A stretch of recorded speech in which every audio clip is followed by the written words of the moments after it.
आज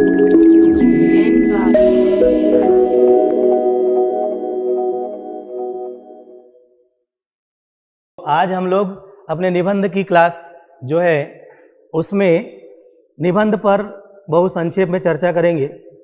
निबंध अपने आप में एक ऐसा विषय है जो विचारधारात्मक पहलुओं पर टिका होता है। पहले से कुछ बना बुनाया नहीं होता, लेकिन हमारे पाठ्यक्रम में निबंध को सीमाओं में बांध दिया गया है। 50 नंबर का जो निबंध है उसके टॉपिक्स हमको दे दिए गए हैं। इसका मतलब है कि वो जो 50 नंबर का 1000 शब्दों में जो निबंध लिखा जाएगा वो वास्तव में निबंध अब पाठ्यक्रम में कन्वर्ट हो गया। वास्तविक रूप में निबंध जो है वो आपका जो दूसरा वाला पहलू है जिसमें लिखा है कि समसामयिक मुद्दों पर निबंध होगा और वो 25 नंबर का होगा, उसमें आपको 250 शब्दों में लिखना 500 शब्दों में लिखना है ना। कुल मिलाकर अब ये कहें कि निबंध वो जो दूसरा वाला पार्ट है वो वास्तव में निबंध है, जिसमें आपको पहले से कुछ नहीं पता है। ठीक उसके ऊपर वाला पार्ट जो 1000 शब्दों का है उसमें तो आपको पता है कि इन्हीं में से टॉपिक्स में से कोई ना कोई निबंध पूछा जाएगा। अब मुद्दा ये है कि निबंध लिखना बाद का काम है। पहला काम है निबंध का चयन करना। अगर आप सही निबंध का चयन करते हैं तो हो सकता है कि निबंध का सबसे अंतिम पेपर आपको रैंक दिलवाने में मदद कर दे। अब आप सोचिएगा कि आपके पास जितने टॉपिक्स हैं उनमें से मैं 1-2 टॉपिक्स पर चर्चा करूंगा। जैसे पहला ही टॉपिक है पर्यावरण और उसके अगले टॉपिक्स पर है धर्म और अध्यात्म। ठीक है। अब अगर आपके पास निबंध लिखना है, जो टॉपिक्स दिए गए सही है, इनमें पहला निबंध पर्यावरण पर दिया गया, 4 विकल्प देंगे आपको निबंध के। दूसरा कोई XYZ हो, तीसरा फिर कोई XYZ हो, और चौथा निबंध धर्म एवं अध्यात्म पर हो। धर्म एवं अध्यात्म। ठीक है। कितने निबंध है? 4 है। अभी हम बीच में क्या निबंध है उसको छोड़ दें। ऐसा कहते हैं कि 2 विकल्प उनमें से चुनना है। ठीक।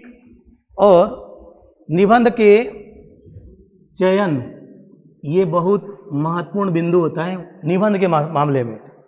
और जिन लोगों को रैंक लानी होती है वो लोग कौन सा निबंध चुनते हैं और क्यों, ये भी हम आपको बता दे रहे हैं। देखिए, अब 2 टॉपिक हमारे पास, इसमें एक टॉपिक पर्यावरण बहुत सरल है, 90% लोग इस टॉपिक को चुनते हैं। सही है। और धर्म एवं अध्यात्म चूंकि थोड़ा दार्शनिक, थोड़ा वैचारिक और जिसमें कंटेंट की कमी है, ऐसे धर्म एवं अध्यात्म के टॉपिक को रैंक लाने वाले 10% लोग चुनते हैं। अधिकांश क्राउड किस पर है? 90% पर्यावरण चुनेंगे। सही है। अब आप सोचिए कि एक जांचक जब आपका निबंध चेक करेगा तो उसको लगातार 100 कॉपियों में से 90 कॉपियां पर्यावरण की मिलती है। वही पर्यावरण हमारे चारों ओर का वातावरण है, पर्यावरण के लिए ये करना चाहिए, वो करना चाहिए, आदि आदि बात। वो पर्यावरण का निबंध चेक करते करते अब एक प्रकार से बोरियत महसूस करने लगा। कर रहा होगा, स्वाभाविक बात है। आप भी होते तो आपके साथ भी यही होता, नहीं होता? लेकिन उसको बीच में कोई एक ऐसा निबंध मिल जाए जो लिंक से हटकर हो, और लिंक से हटकर उनको जो निबंध मिला वो धर्म एवं अध्यात्म का मिला। सही है ना? तो उनके मन की भावनाएं जो है अचानक से बदल गई। अरे यार, कोई तो मिला जिसने कुछ नया लिखा, कुछ नया किया, है ना? ठीक, मैं मानता हूं कि आपके पास कंटेंट कम होंगे, स्वाभाविक है। किसमें? धर्म और अध्यात्म पर। अब आप सोचिए कि पर्यावरण के निबंध पर आपको बहुत सारे लोग लिख रहे हैं, वो एक जनरलाइज हो जाएगा, सामान्यीकरण। आपका निबंध 50 अंक का है, सोचिए 50 अंक का निबंध है, और सभी लोग पर्यावरण लिखेंगे तो वो जनरल मार्किंग करते हुए निकल जाते हैं। ठीक ठाक लिखोगे 22 या 23 नंबर देंगे, नहीं लिखा तो 20 नंबर देकर आपको विदा कर देंगे। वो इंटरेस्ट भी नहीं है पढ़ने में, क्योंकि बार बार वही वही चलेगा। आप कितना इनोवेशन कर दोगे? थोड़ा बहुत 2-4 लाइनें लोकोक्ति, मुहावरे, कहावतें लिख दिया, कोई स्लोगन लिख दिया, थोड़ा इंटरेस्ट पैदा कर दोगे। लेकिन आप सोचिए कि एक जनरल निबंध लिखने पर 50 में 20 अंक। एक निबंध धर्म एवं अध्यात्म का है, धर्म की थोड़ी थोड़ी समझ, अध्यात्म की थोड़ी थोड़ी भी समझ है अगर आपके पास, तो आपने ये निबंध लिखा। आपके चयन मात्र से बहुत खराब भी लिखेंगे आप, तो भी आपको 28 नंबर मिलेगा, पक्का मान लीजिए। क्यों? क्योंकि सामने वाले के मांग के अनुरूप आपने काम किया है, किया लिंक से थोड़ा हटकर, थोड़ा उनको नवाचार दिया, इनोवेशन दिया। अब आप सोचिए कि यदि आपको धर्म और अध्यात्म की थोड़ी थोड़ी समझ थी, अच्छी समझ हो जाए, अच्छे वैचारिक पहलू को आपने कंटेंट में समेट दिया, तो आपको ये निबंध 40 नंबर देकर जाएगा। ठीक सोचिए, आपका सबसे लास्ट पेपर है, आप बाहर बैठने वाले रहे होंगे, शायद आपका मेंस नहीं निकल रहा होगा, ये निबंध के कारण निकल जाएगा पक्का। क्यों? गैप कितने नंबर का बना? 20 अंकों का गैप बनेगा, बनना ही है। कुल मिलाकर आपके पास जितने टॉपिक्स दिए हैं, इसका पहला आपको वर्गीकरण करना चाहिए। इसको 2 भाग बनाने चाहिए। एक सरल निबंध जो सब लिखेंगे। अब आप सोचिए, आज एमपीपीएससी में 20 में 1 लेना है, ऐसे ही है। प्री में आपको 20 गुना लेते हैं ना, उसमें से आपको एक व्यक्ति को चुना जाएगा। ठीक कोई तो होगा जो ये लिख रहा होगा, कोई होगा वो साहस दिखाएगा। वो कौन होगा? वो एक ही होगा। सही है। इसका मतलब है कि जब आपको पाठ्यक्रम के रूप में निबंध दे दिया जाए और ये पता है कि इतने में से कोई आएगा, इसे बाहर तो नहीं आएगा, तब आप इसके लिए सही रणनीति बनाएं। निबंध आपको लिखना ही है, आज भी लिखना है, यूपीएससी में भी लिखना होगा, अगर आप देना चाहेंगे तो पीएससी में भी लिखेंगे आप। ठीक है, तो आप पहले तो निबंध के चयन के लिए, और अगर आपको रैंक लाना है, पास होना, तो वैसे भी हो जाएंगे आप, कौन सी दिक्कत है। लड़ाई तो हमारी इसकी है ना, रैंक की लड़ाई है। कब खत्म होने वाली लड़ाई? जब तक रैंक नहीं आएगी तब तक खत्म नहीं होगी। आप नायब तहसीलदार बन जाए, संतुष्टि मिलने वाली नहीं है।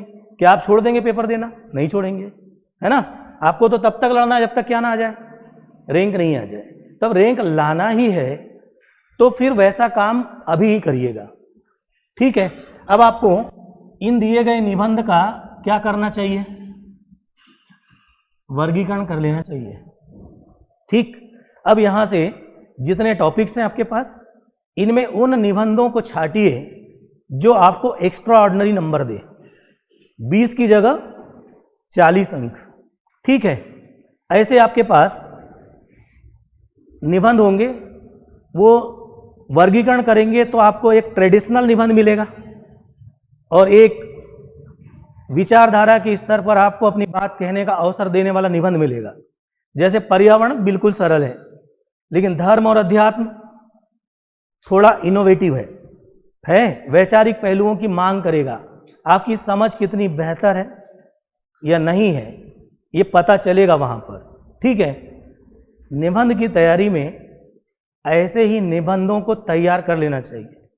मुझे ऐसा लगता है कि आप अगर अपना समय निकालकर केवल 10 निबंध इनमें से वैसे तैयार कर लीजिएगा, तो ये तय हो जाएगा कि आप 28 से 40 के बीच नंबर लाएंगे। उन 10 निबंध को छाट लीजिए। सरल निबंध आप लिख ही लेंगे, उसमें किसी की आवश्यकता नहीं है, क्योंकि वहां पर आपका भी विचारधारात्मक पहलू बेहतर है। आवश्यकता है जो थोड़ा दार्शनिक वैचारिक निबंध है उस पर अपनी पकड़ बनाने की। अभी टाइम भी है, कर लेना चाहिए। 20 नंबर का गैप बहुत बड़ा होता है। उस दिन समझ में आता है जब डिप्टी कलेक्टर की वेटिंग में आप पहले नंबर पर होते हैं, तब आप केवल और केवल अपने अंक जोड़ते रहते हैं कि मैंने गलतियां कहाँ की है। ठीक है, अभी तो हम इसी संकट में दिखते हैं कि मेंस होगा कि नहीं। अरे मेंस हो जाएगा, ऐसा कुछ नहीं है। आप जैसी सोच रखेंगे वैसा बनेंगे। सोच को बड़ी रखिएगा, थोड़ा व्यापक बनाइए, है ना। विचारधारा के पहलू को मजबूत बनाना चाहिए। ठीक, इसमें मैं 2-4 गिना दे रहा हूं जिनको लिखने पर अच्छे नंबर आएंगे। धर्म अध्यात्म, आधुनिकीकरण, देख रहे हो आप, ये आधुनिकीकरण एक ऐसा पहलू है जो भारतीयों के संदर्भ में तो अभी संक्रमण काल का चरण है, है ना। भूमंडलीकरण, उदारीकरण, अच्छी समझ रहेगी तो लिखें, अन्यथा नहीं। क्या वैश्वीकरण राष्ट्रवाद का विरोधी है? ऐसा निबंध 2017 में MPPSC पूछ चुका है। यही निबंध कट करके इसके पहले यूपीएससी ने 2010 में पूछा है। यूपीएससी ने 2010 में पूछा, MPPSC ने 2017 में पूछा, है ना। क्या वैश्वीकरण राष्ट्रवाद का विरोधी है? क्या राष्ट्रवाद वैश्वीकरण का विरोधी है? ठीक ऐसे निबंध है जो आपने अच्छे कंटेंट के साथ लिखा तो आपको अच्छे नंबर देकर जाएगा। ठीक है, वैश्वीकरण और भूमंडलीकरण, उदारीकरण लिखा है ना। फिर उसके बाद कुछ और निबंध जो वैचारिक हैं उनकी पहले बात कर लें, फिर थोड़ा नवाचारी निबंध भी बात करेंगे, है ना। सभ्यता एवं संस्कृति थोड़ा लगता ट्रेडिशनल है, लेकिन अगर आपको इसकी अच्छी समझ है तो इस पर संस्कृति के संदर्भ में इस वैश्वीकरण के दौर में जिस प्रकार के संकट दिख रहे हैं, कई संस्कृतियां विलुप्त हो रही है, कई भाषाएं विलुप्त हो रही है, इसको आधार बनाकर यदि आप अपने कंटेंट को समेटते हैं तो ये निबंध भी अच्छा है। दिखाई जरूर पड़ता है कि सभ्यता वाला पार्ट थोड़ा सा ट्रेडिशनल है, लेकिन कल्चर पार्ट पर काफ़ी कुछ इनोवेटिव बातें लिखी जा सकती है। ठीक है, उसके बाद योग और स्वास्थ्य, है ना, ये भी अभी कोरोना काल में इस पर काफ़ी ध्यान दिया गया, है ना, और बहुत कुछ लिखा जा सकता है। ठीक है, उसके बाद आप देखेंगे एक इनोवेटिव निबंध, एक और बता दे रहा हूँ, बाह्य एवं आंतरिक सुरक्षा के मुद्दे लिखा है। बाह्य और आंतरिक सुरक्षा के मुद्दे, इस टॉपिक के भीतर उग्रवाद है, नक्सलवाद है, आतंकवाद है, ठीक है, क्षेत्रवाद है, बहुत सारी बातें इसके भीतर छिपी हुई है। ये ऐसा टॉपिक है जिसको लिखना चाहिए, इससे आपकी व्यापक दृष्टिकोण का पता चलेगा। ठीक है, और फिर कुछ इनोवेटिव निबंध है जो वर्तमान सूचना और संचार प्रौद्योगिकी के युग से जुड़ा हुआ है, जैसे कि ई मार्केटिंग, ई कॉमर्स लिखा है ना वहाँ पर, सही है, ई कॉमर्स, ई मार्केटिंग, एक गुड गवर्नेंस, सुशासन लिखा हुआ है। ठीक है, सतत विकास लक्ष्य, कितने लक्ष्य हैं सतत विकास के? 17 लक्ष्य है ना। और शिक्षा से रिलेटेड कौन सा गोल है? चौथा गोल, है ना। तो सतत विकास लक्ष्य पर जो इनोवेटिव है। चलिए, अब इसके बाद कुछ ट्रेडिशनल शिक्षा और आदि आदि पर ट्रेडिशनल वाला होगा। मेरा कहना ये है कि जब ये पहले से तय है पाठ्यक्रम में, उनमें से 10 निबंध वो वाले तय करिए जिन पर 40 नंबर लाया जा सकता है। ठीक, ये हो गया पहला नंबर कि निबंध के लिए क्या जरूरी हुआ? चयन। यदि क्या लाना है? रैंक। तो आप ट्रेडिशनल निबंध लिखने के लिए सोचे ही नहीं। बहुत वर्स कंडीशन हो कि कुछ नहीं बन रहा है अब, तब तो जाकर आप लिखिएगा। आप इसके लिए यूपीएससी जो निबंध देता है, अभी जो लगातार पिछले 3-4 सालों में समझ ही नहीं आता कौन सा लिखें। आप देखिए बिल्कुल सीधे सीधे निबंध नहीं होते, वैसे ही निबंधों पर आप भी सोचिए। ठीक, पहला हो गया हमारा काम, किसका हो गया? निबंध का चयन वाला पार्ट। ठीक, अब आते हैं कि निबंध लिखने के लिए कौन सा निबंध सबसे बेहतर होगा।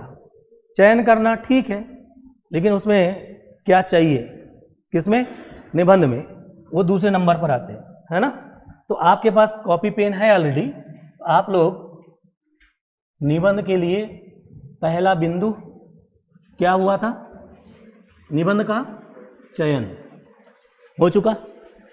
ठीक, इस बात से सारे लोग सहमत भी हैं, है कि नहीं?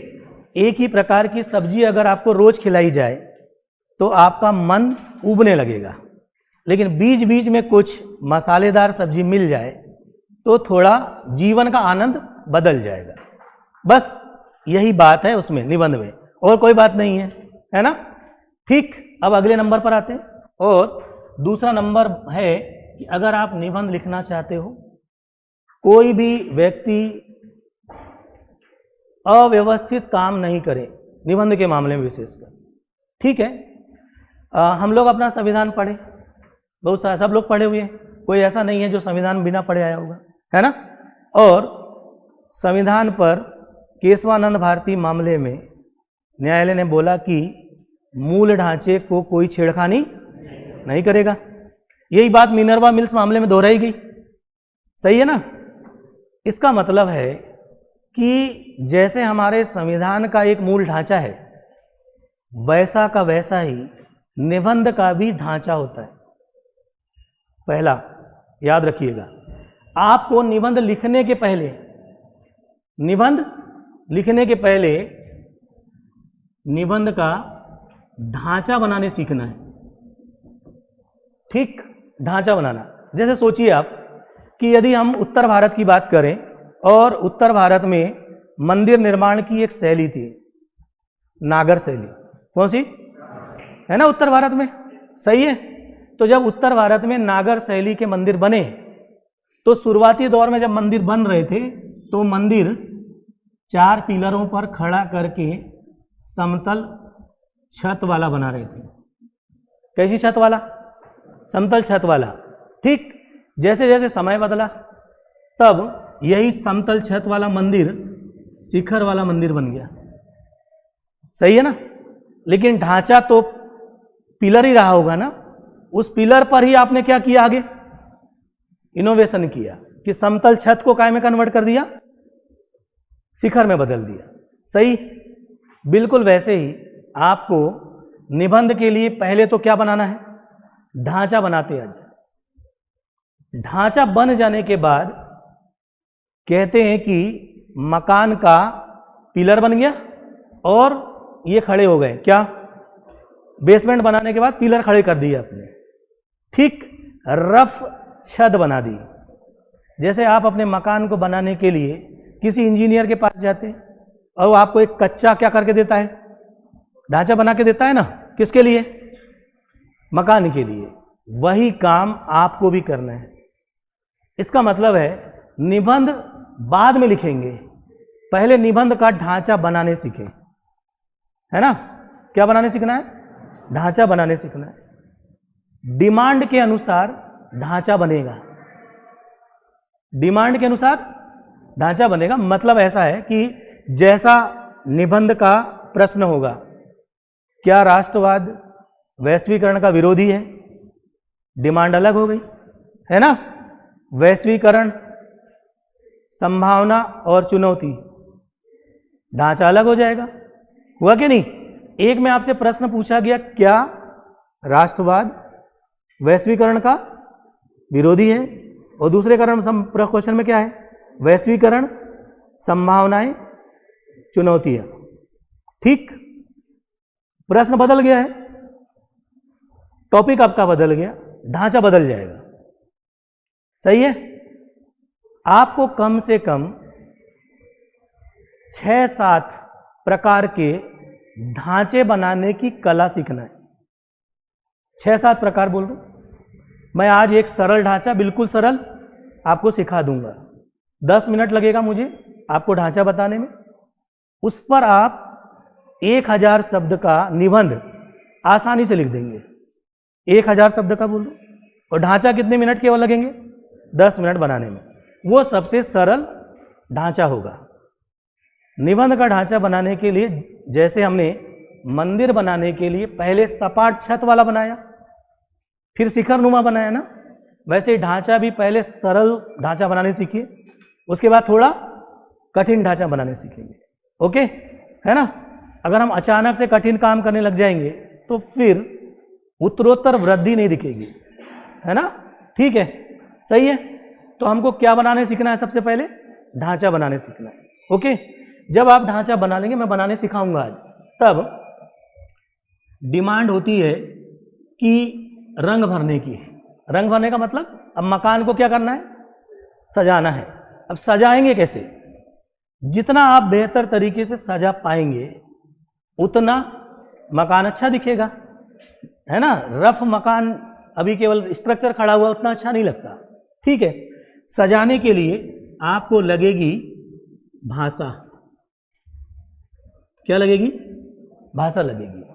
अब ये भाषा सबसे महत्वपूर्ण पहलू है, जिसको जहां लगे उसके सामने लिख लीजिएगा, है ना? भाषा बहुत महत्वपूर्ण होती है। जैसे जब आप निबंध लिख रहे हो तो निबंध के बारे में कहा जाता है कि निबंध आप सामने वाले व्यक्ति को बैठाकर समझा रहे हो। सामने वाले व्यक्ति को बैठाकर क्या कर रहे हो? समझा रहे हो। ठीक, क्या समझाना है? अपनी भाषा से। अब यह प्रश्न उठता है कि आवश्यकता इस बात की है कि बदलते वैश्विक परिदृश्य में अब क्या करें? क्या बदलाव की घड़ी में अब क्या किया जाना चाहिए? हर पैराग्राफ पर आपकी भाषा में सरलता रहे। और जैसे मैं शब्द की बात कर रहा था ना कि अब क्या करें, आवश्यकता इस बात की है कि आवश्यकता इस बात की है कि बदलाव की इस घड़ी में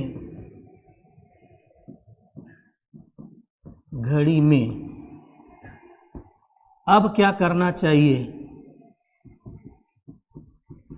कहीं हमने गलत लक्ष्य तो निर्धारित नहीं किया? क्या अब पुनर्विचार की आवश्यकता है? ऐसे हर पैराग्राफ जब आप बदलते हैं तो आपकी भाषा मैं कई प्रकार से सिखा दूंगा। हर पैराग्राफ में अभी 2-4 बताए हो। आपकी भाषा में इस प्रकार से चीजें होनी चाहिए। ठीक, आपने एक चीज और देखा होगा, इस भाषा का बड़ा रोल है। कैसे?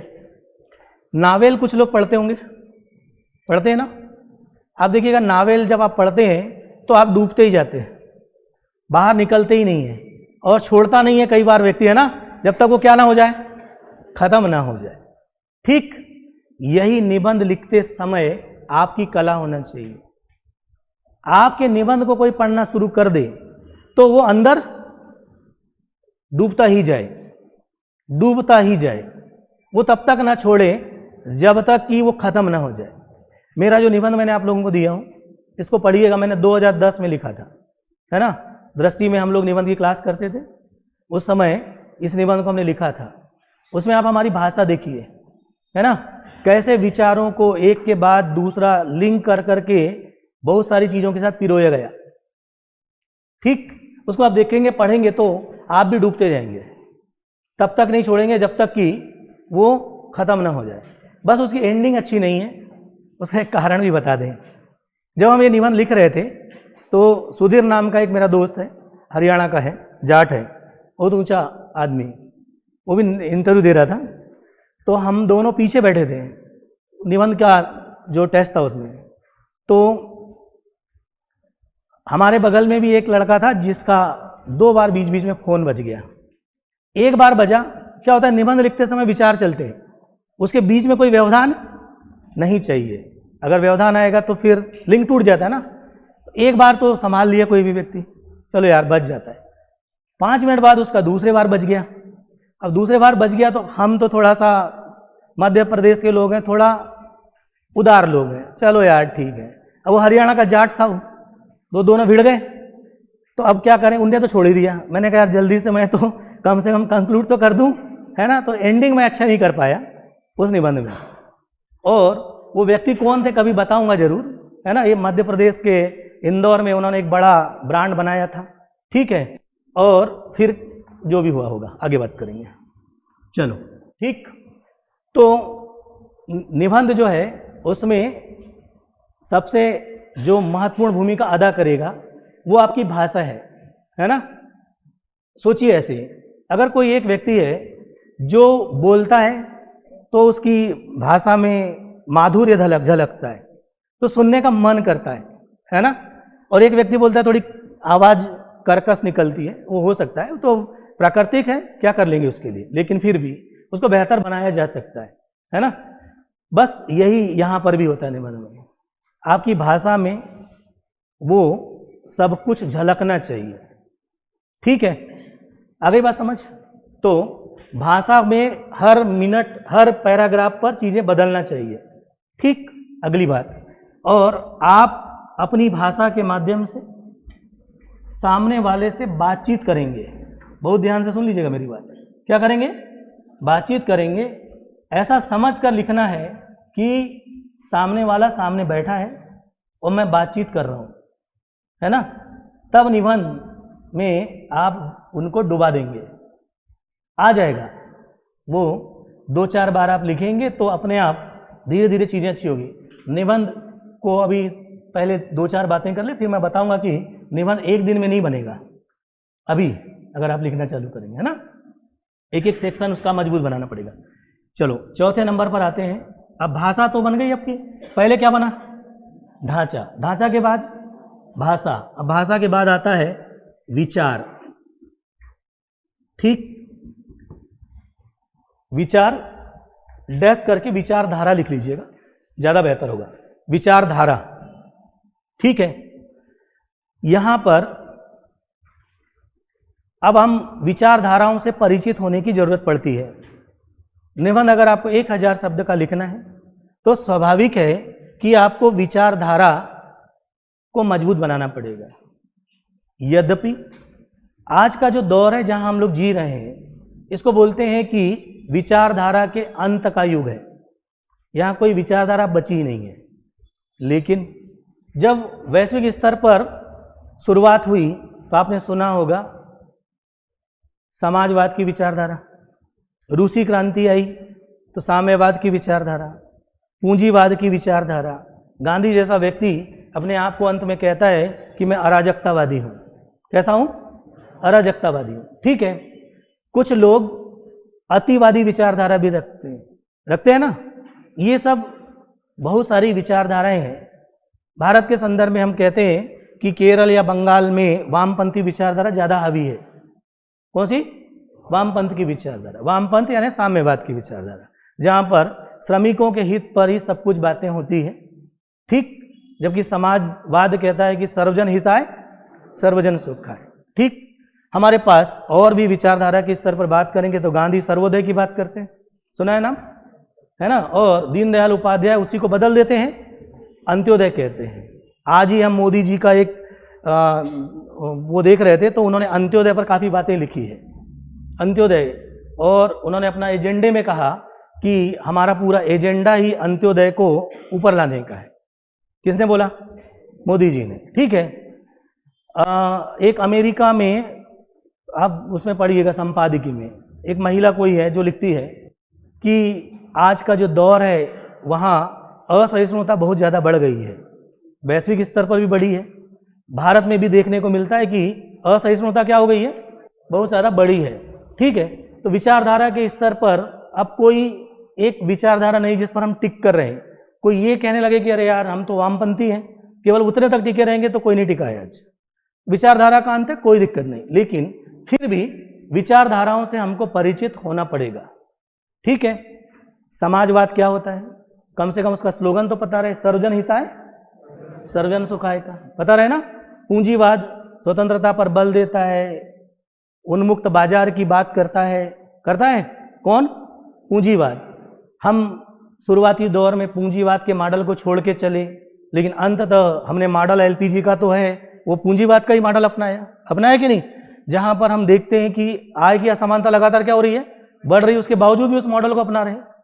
बहुत सारी बातें कुल मिलाकर आपके निबंध में अब ये जो विचार यानी कौन सा पहलू, विचारधारा वाला पहलू है, इस विचारधारा वाले पहलू पर आपके बारे में पता चलता है कि आप क्या हैं, आप कैसे व्यक्तित्व हैं।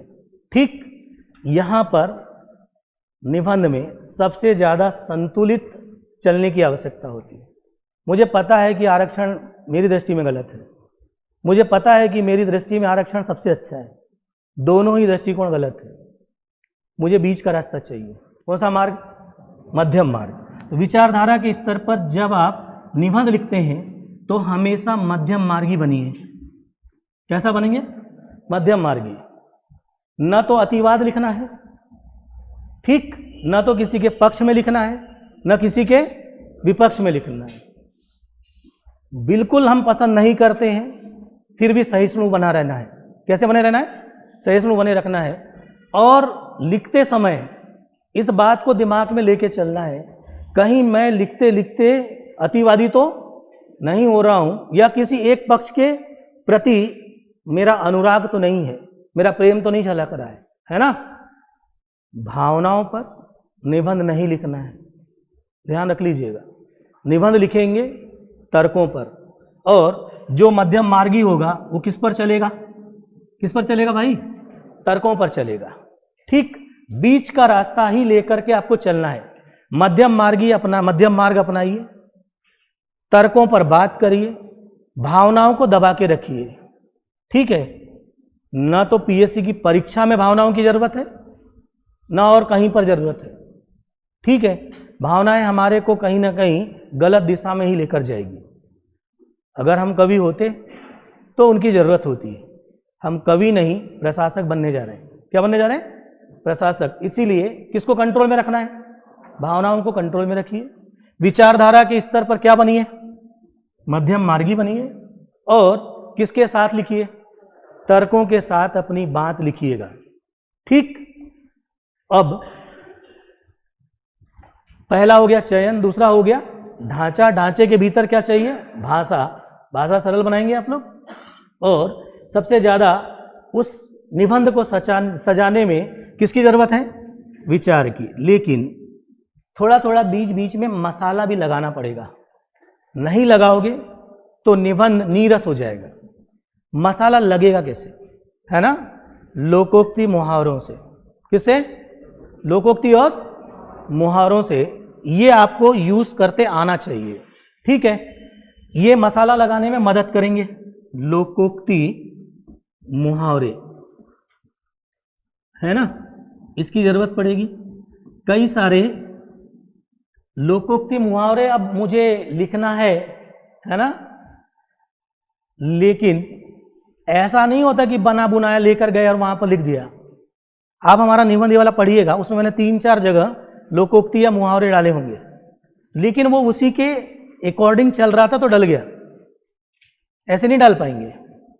लोकोक्ति मुहावरे कब लिख पाओगे? ये तो पहली बात बता दूं, है ना। कुछ कुछ बच्चों की आदत होती है ना, कि वो कटाक्ष मारते हैं, व्यंग करते हैं, आदत रहती है उनकी। वो निबंध में सबसे अच्छी मानी जाती है।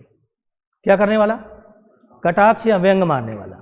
आपके ऊपर भी वो व्यंग कर देगा। अगर कोई आप ऐसी गतिविधि करते हैं तो वो तुरंत व्यंग कर देगा, है ना। वो निबंध में अच्छा माना जाता है, लेकिन उसका भी दृष्टिकोण अतिवादी ना रहे। ठीक है, अब लोकोक्ति मुहावरे आएगी कहाँ से? ठीक, हम अपने पूर्वजों से बहुत सारी लोकोक्तियां सुनते रहे, ठीक है, और उनसे कई सारी लोकोक्तियां सीखी हमने, है ना। नाच न जाने आंगन टेढ़ा, ऐसे बहुत सारी बातें।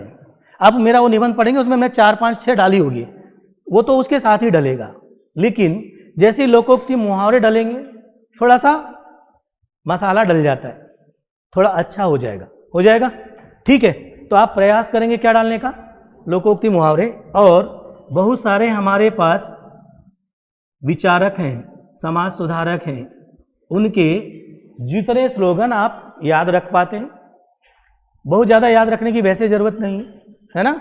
विवेकानंद जी ने कहा था कि जब तक भारत का एक भी व्यक्ति भूखा और नंगा सोएगा, मैं उस सभी पढ़े लिखे व्यक्तियों को देशद्रोही कहूँगा, क्योंकि वो उनके लिए काम करने में सक्षम थे लेकिन उन्होंने काम नहीं किया। किसके स्लोगन है? विवेकानंद जी के विचार है ना। ऐसे सभी लोगों ने अपने अपने विचार दिए हैं। उन विचारधाराओं को आप लोग लिखना चालू करें और उसको लिख करके दैनिक जीवन में उपयोग करने की आदत डालें। जब आप कहीं चलते रहते हैं तो उन लोकोक्ति मुहावरों को अब आप यूज़ करने सीखिएगा। जब आप यूज़ करने सीखने लगेंगे और उसके साथ यूज टू हो जाएंगे, तब वो लिखाएगा, अन्यथा नहीं लिखा पाएगा, बिल्कुल नहीं लिखा पाएगा, बता दे रहा हूँ, है ना। तो आप जब भी कहीं बातचीत करते हैं अपने दोस्तों के बीच, तो एक दूसरे पर लोकोक्ति मुहावरों का उपयोग करिए, कोई दिक्कत नहीं। एक दूसरे को बता दीजिए कि यार मैं ये कर रहा हूँ तो निबंध के लिए कर रहा हूँ ना, आप भी मेरे पर करिए, क्या दिक्कत है। थोड़ा दोनों एक दूसरे को सह लेंगे, है ना। लेकिन इससे क्या होगा कि आपकी लोकोक्ति मुहावरे आदत में आ जाएगी, यूज टू हो जाएगा, और जब यूज टू हो जाएगा तो आपका निबंध में डल जाएगा। ऐसे नहीं डल पाएगा। पर आप सोच लें कि मैं रट के जाऊंगा और निबंध लिखूंगा, ये नहीं है भाई। निबंध के लिए कई बार हम भी जब परीक्षा देते रहे तो कई बच्चों को निबंध के पेपर में एक वो निबंध की बुक पढ़ते देखते रहे, तो हमको लगा है भगवान क्या कर रहा है भाई, अपने विचार लिखने जाना है, तुम किसके विचार लिख रहे हो? वो सामने वाले के विचार। निबंध में ये नहीं करते। निबंध आपके अपने विचार हैं, अपने विचारों को मजबूत बनाना है। इतना पढ़ लीजिए हो आप लोग, बस उसको बांधने सीखना है। बांधने के लिए क्या चाहिए? पहला क्या चाहिए? ढांचा चाहिए, ठीक है। तो लोकोक्ति मुहावरे और जो हमारे बहुत सारे विचारक हैं उनके विचारों को लिख करके उसको थोड़ा सा डेकोरेट करते हैं, ठीक। चलो अब 2-3 बातें जो निबंध में बिल्कुल नहीं होना चाहिए वो आप बगल में लिख दीजिएगा। जो बिल्कुल नहीं चाहिए, किसी कीमत पर नहीं, ठीक। ये तो हो गया कि निबंध में आप क्या बनाएंगे। कुछ 2-3 बातें जल्दी जल्दी, फिर हम अपने मुद्दे पर आते हैं जल्दी से। पहला, निबंध में तथ्य नहीं लिखना है, ये ध्यान रख लीजिएगा। कभी कभी अपनी बातों को प्रमाणित करने के लिए, कभी कभी बोला मैंने, तथ्यों की जरूरत पड़ेगी, अन्यथा निबंध में तथ्य बिल्कुल नहीं चाहिए। निबंध हमारे विचार होते हैं, पहला बात हो गया। क्या नहीं लिखेंगे? तथ्य बिल्कुल भी नहीं चाहिए। जब आपको ये लगने लग जाए कि अब कहीं कहीं मेरे तथ्य आने लगे हैं, तो उसको बंद करने पर दिमाग लगाइए। अब निबंध लिखना बंद कर दीजिए, अब उसको कंक्लूड करिए, है ना, ठीक। लेकिन तथ्य नहीं लिखेंगे, पहला। दूसरा नंबर, पॉइंटों में नहीं लिखना है निबंध में भाई। निबंध पॉइंटों पर नहीं होते, क्या होना चाहिए? पैराग्राफ राइटिंग होती है, ठीक है। बिल्कुल पॉइंटों में निबंध नहीं लिखेंगे, हो गया। पॉइंट में बिल्कुल निबंध लिखना ही नहीं है, ठीक। तीसरा नंबर, निबंध में एक लाइन यहां लिखी देते हैं नहीं वाले में। कैसा दृष्टिकोण नहीं चाहिए? अतिवादी दृष्टिकोण बिल्कुल नहीं चाहिए, बिल्कुल भी नहीं। हम किसी को पसंद करें या ना करें, परंतु कैसा दृष्टिकोण नहीं चाहिए? अतिवादी दृष्टिकोण नहीं होना चाहिए, ठीक है। निबंध में ये 3 बातें अभी मैंने लिखवा दी। अब हर सेक्शन पर, जैसे आप प्रस्तावना लिखेंगे, भूमिका लिखेंगे, वहां कैसा नहीं करेंगे उस पर बात करेंगे। जब आप एंडिंग करेंगे तो एंडिंग कैसी नहीं करेंगे वहां बात करेंगे, है ना, यहां पर नहीं, ठीक है ना। तो वो ज़्यादा बेहतर रहेगा। मैं तो एक सामान्यीकरण कर दिया हूं कि भाई तथ्य बिल्कुल मत लिखिए, पॉइंटों में नहीं लिखना है, पैराग्राफ राइटिंग होना चाहिए, ठीक है। और हर पैराग्राफ की शुरुआत में शुरुआती लाइन बेहतर रहे, शुरुआती लाइन बेहतर रहे, उसको अंदर पढ़ने के लिए हमको लेकर जाना है, हो गया, ठीक है। निबंध में क्या नहीं करना है। अब एक निबंध का सामान्य ढांचा बनवा देते हैं हम आपसे। 10 मिनट लगेगा एक सामान्य ढांचा बनाने में, क्योंकि चयन की तो बात हो गई, हमारी किसकी बात है? ढांचे की बात। एक सामान्य ढांचा जो सबसे सरल निबंध का होगा, उस ढांचे को अपने ऐसा मान लीजिएगा कि बहुत सारी जगहों पर आप यूज कर पाएंगे। 11 नंबर के प्रश्नों में भी 11 नंबर का प्रश्न आता है ना आपको, कितने नंबर का? 11 नंबर। उस ढांचे को कहीं कहीं यूज कर दीजिएगा तो 11 नंबर के बड़े प्रश्न 2-4 बार ऐसे ही लिख दोगे आप। ठीक है, चलो तो अब आते हैं दूसरा नंबर का, जो हमारा सबसे महत्वपूर्ण पार्ट क्या है, निबंध का क्या बनाना। सामान्य ढांचा लिख लीजिएगा। मैं यहां बीच बीच में आपको भाषा भी बताता चलूंगा,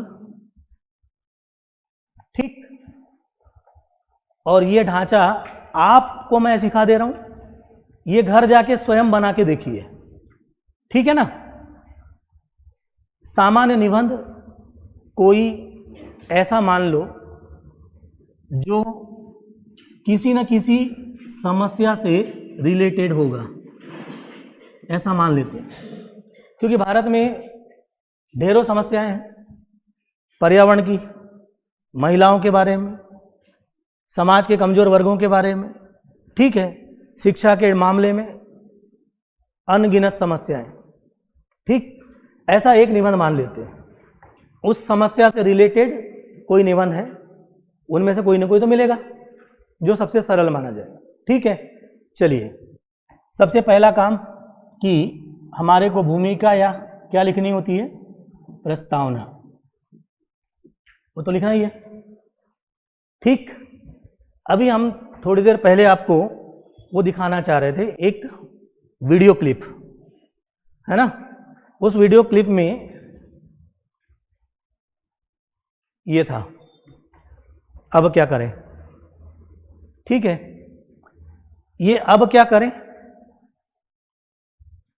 अभी मध्य प्रदेश पीएससी की तैयारी करने वाले बहुत सारे बच्चों के सामने प्रश्न है, उनके गार्जियंस के समक्ष भी यही प्रश्न आ चुका है कि पिछले 5 सालों से 3 सालों से हमारा बच्चा तैयारी कर रहा है और न्यायालयीन प्रक्रिया के कारण परीक्षाएं नहीं हो रही है, भय, संशय, भ्रम का वातावरण फैला हुआ है, समझ नहीं आ रहा है कि अब क्या करें, क्या परीक्षा की तैयारी छोड़ दें, क्या व्यापम की तैयारी कर लें।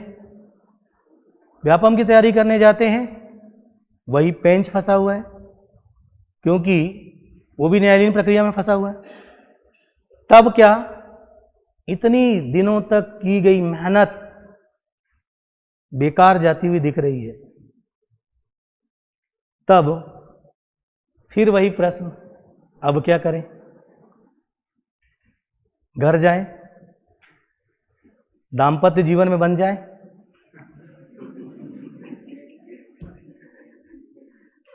उससे भी अधूरे क्यों रहें, या कुछ नई ऊंचाइयों को छूने का काम करें, कोई ऐसा काम करें जहां एक तीर से 10 निशाने लगाए जा सकते हैं, एक तीर से 10 निशाने लगाए जा सकते हैं।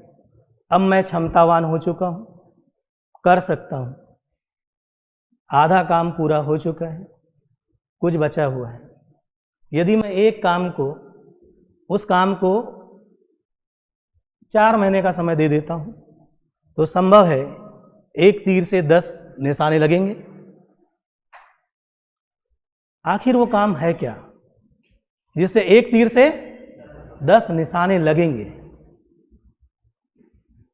यहां तक 3/4 हिस्सा हमारा लिखकर हो गया। किसका किसका भाई?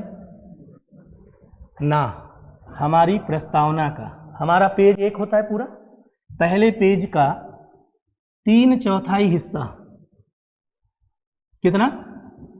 3/4 हिस्सा तक जाते जाते सामने वाले को समझ ही नहीं आए कि क्या कहना चाह रहे हो आप, क्या कहना चाह रहे हो, है ना। कितने हिस्से तक?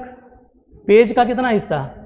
3/4 हिस्से तक। और 3/4 हिस्से की जो अंतिम लाइन है वहां पर आप बताएं कि ये करना चाहिए।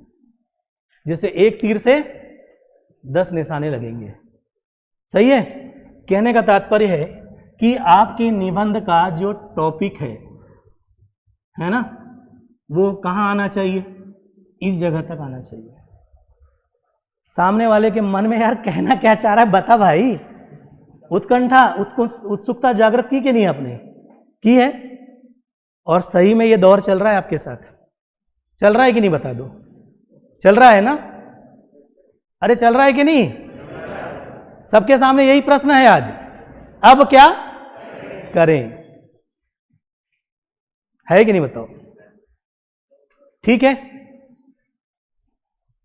अब सोचिए यही पर दौर आज के, अब हम आपकी परीक्षा को छोड़ देते हैं। आज का जो वैश्वीकरण, उदारीकरण और सूचना संचार क्रांति का दौर है? याद करिए, पहली बार आपके पास ब्लैक एंड व्हाइट आया था। क्या आया था? ब्लैक एंड व्हाइट आया था ना, आया था कि नहीं। और अभी आज की ही न्यूज़ है कि मोदी जी 1 अक्टूबर को 5G लॉन्च कर रहे हैं। पढ़ा आप लोगों ने? क्या लॉन्च कर रहे हैं?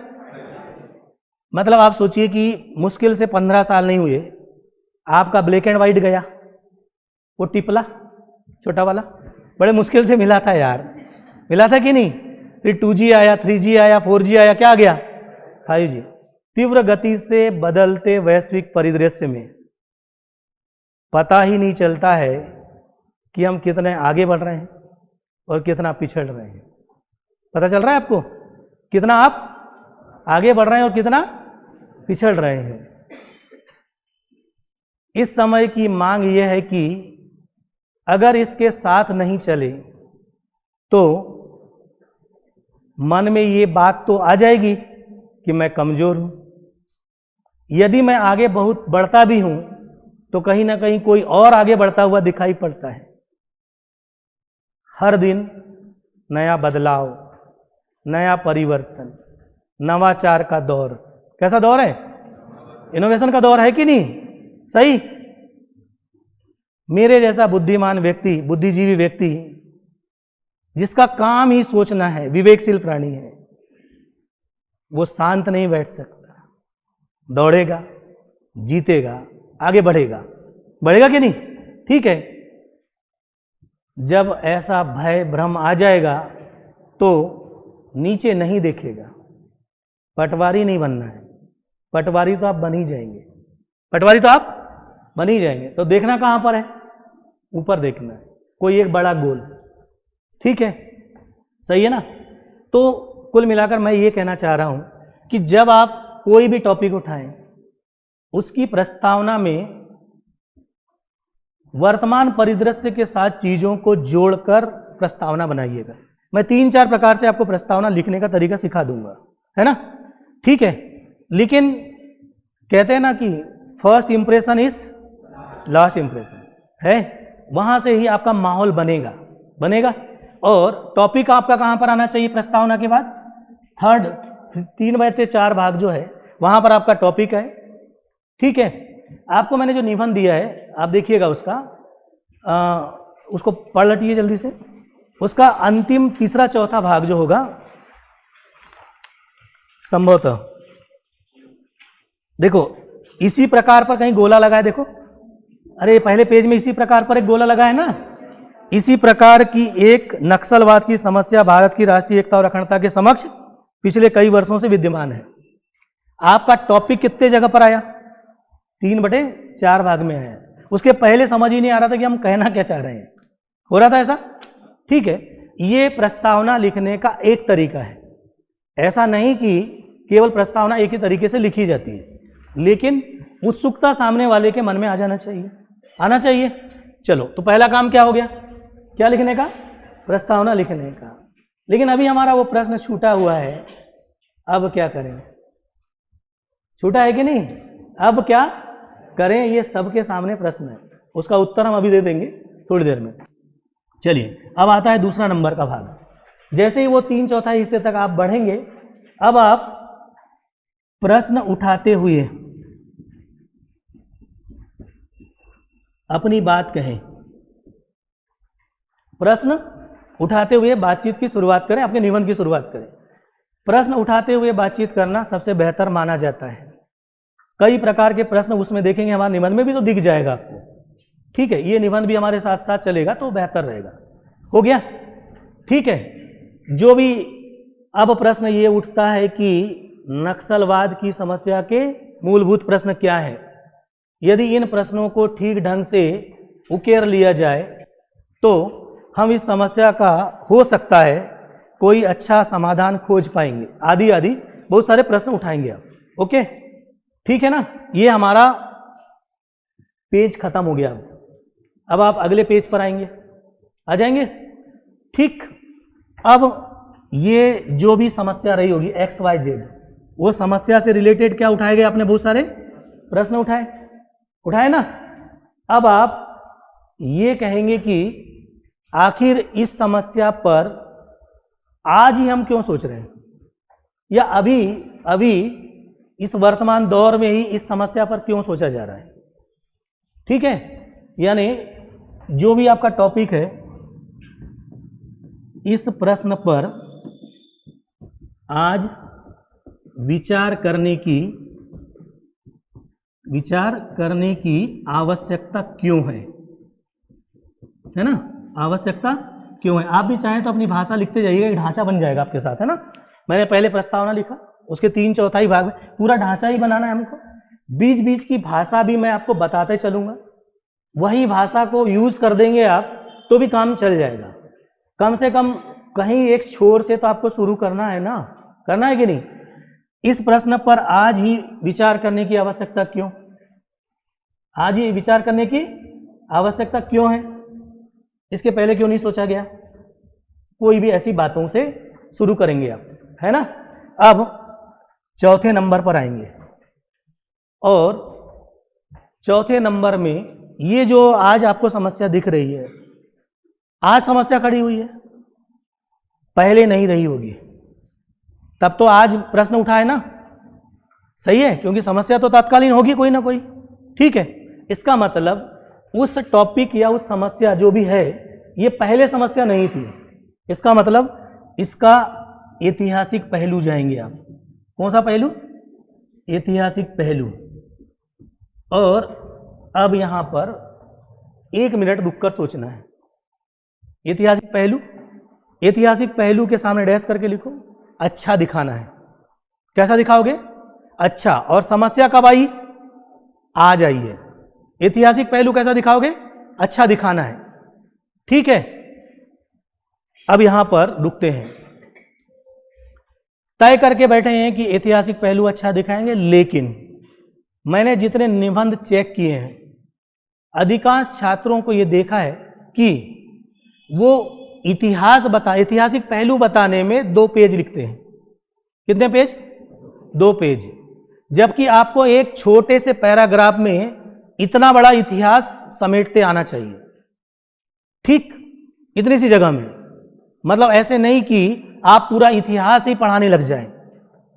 कोई भी निबंध ऐतिहासिक पहलुओं को लिखने के लिए नहीं है, उसको आपको बहुत संक्षेप में समेटना है, अच्छा दिखाना है। लिखा था इसके सामने, है ना, और कोष्टक में लिखेंगे संक्षेप।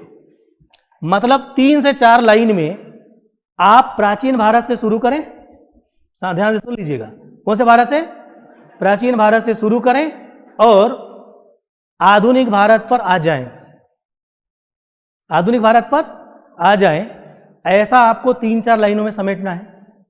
ऋग वैदिक काल में गणतंत्र व्यवस्था थी, मुखिया निर्वाचित होता था, मुखिया क्या होता था, और सभा समिति विदत की सलाह पर कार्य करता था। लेकिन उत्तर वैदिक काल से भारत के स्वतंत्र होने तक राजतंत्रात्मक व्यवस्था के बाद ब्रिटिश काल में केंद्रीकरण के कारण गणतंत्र व्यवस्था अंत तक कब आई, 26 जनवरी 1950 को आई, और भारत का मुखिया अर्थात राष्ट्रपति चुना गया।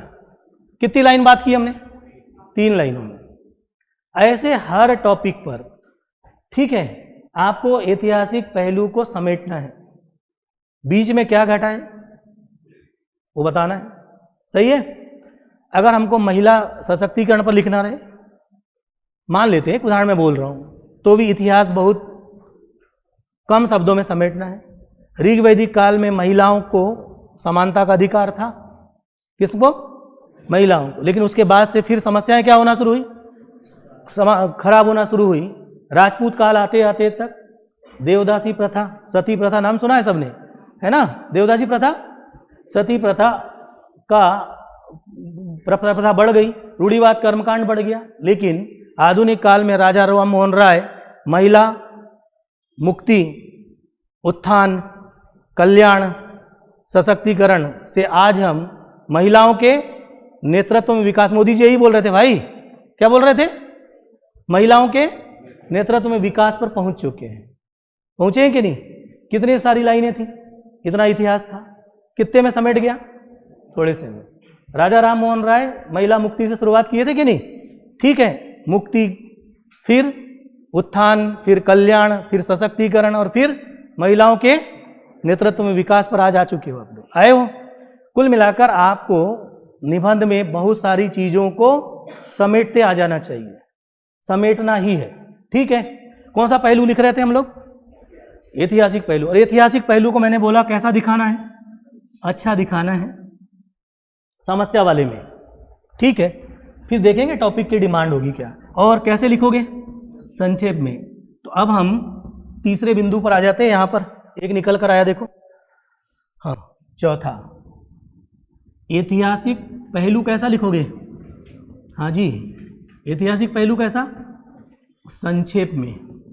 ध्यान रखिए, कोई इतिहास लिखकर नहीं आएगा, है ना?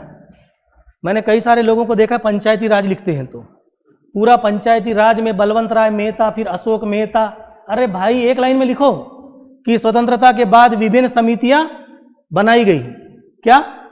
विभिन्न समितियां बनाई गई और अंततः 73वां संविधान संशोधन से हमने क्या दे दिया?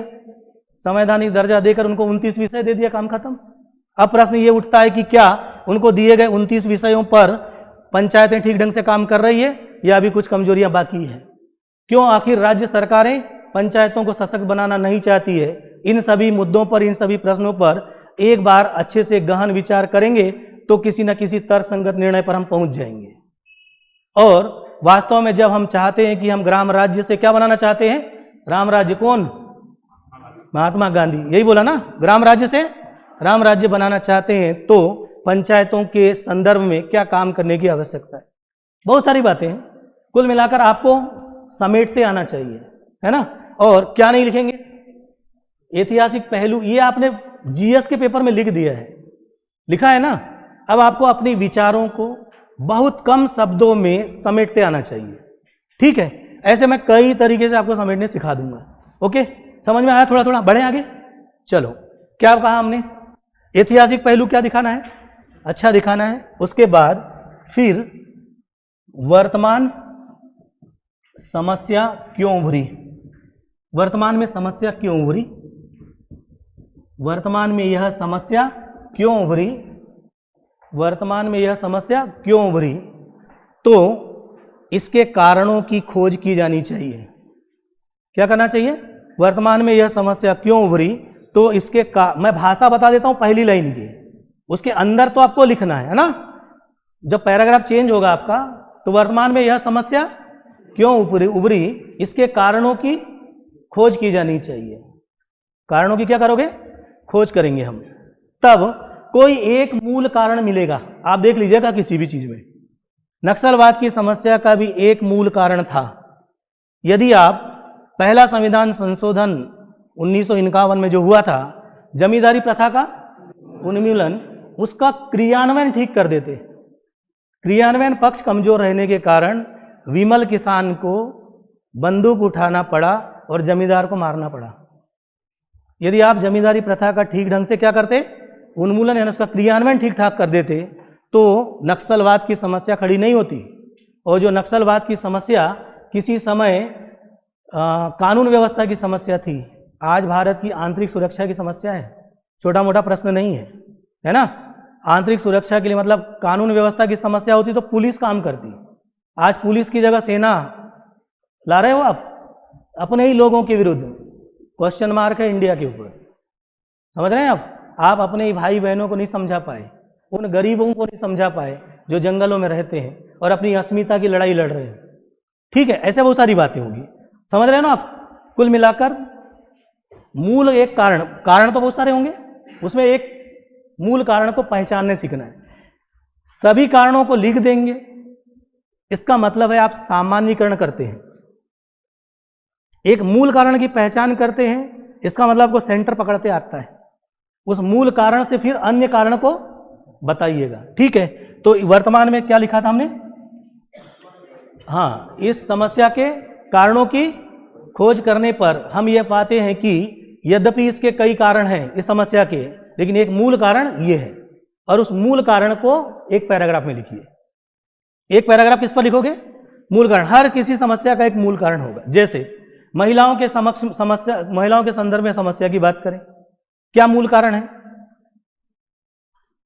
पुरुष श्रेष्ठता, पितृसत्तावादी समाज का मॉडल, यही है मूल कारण।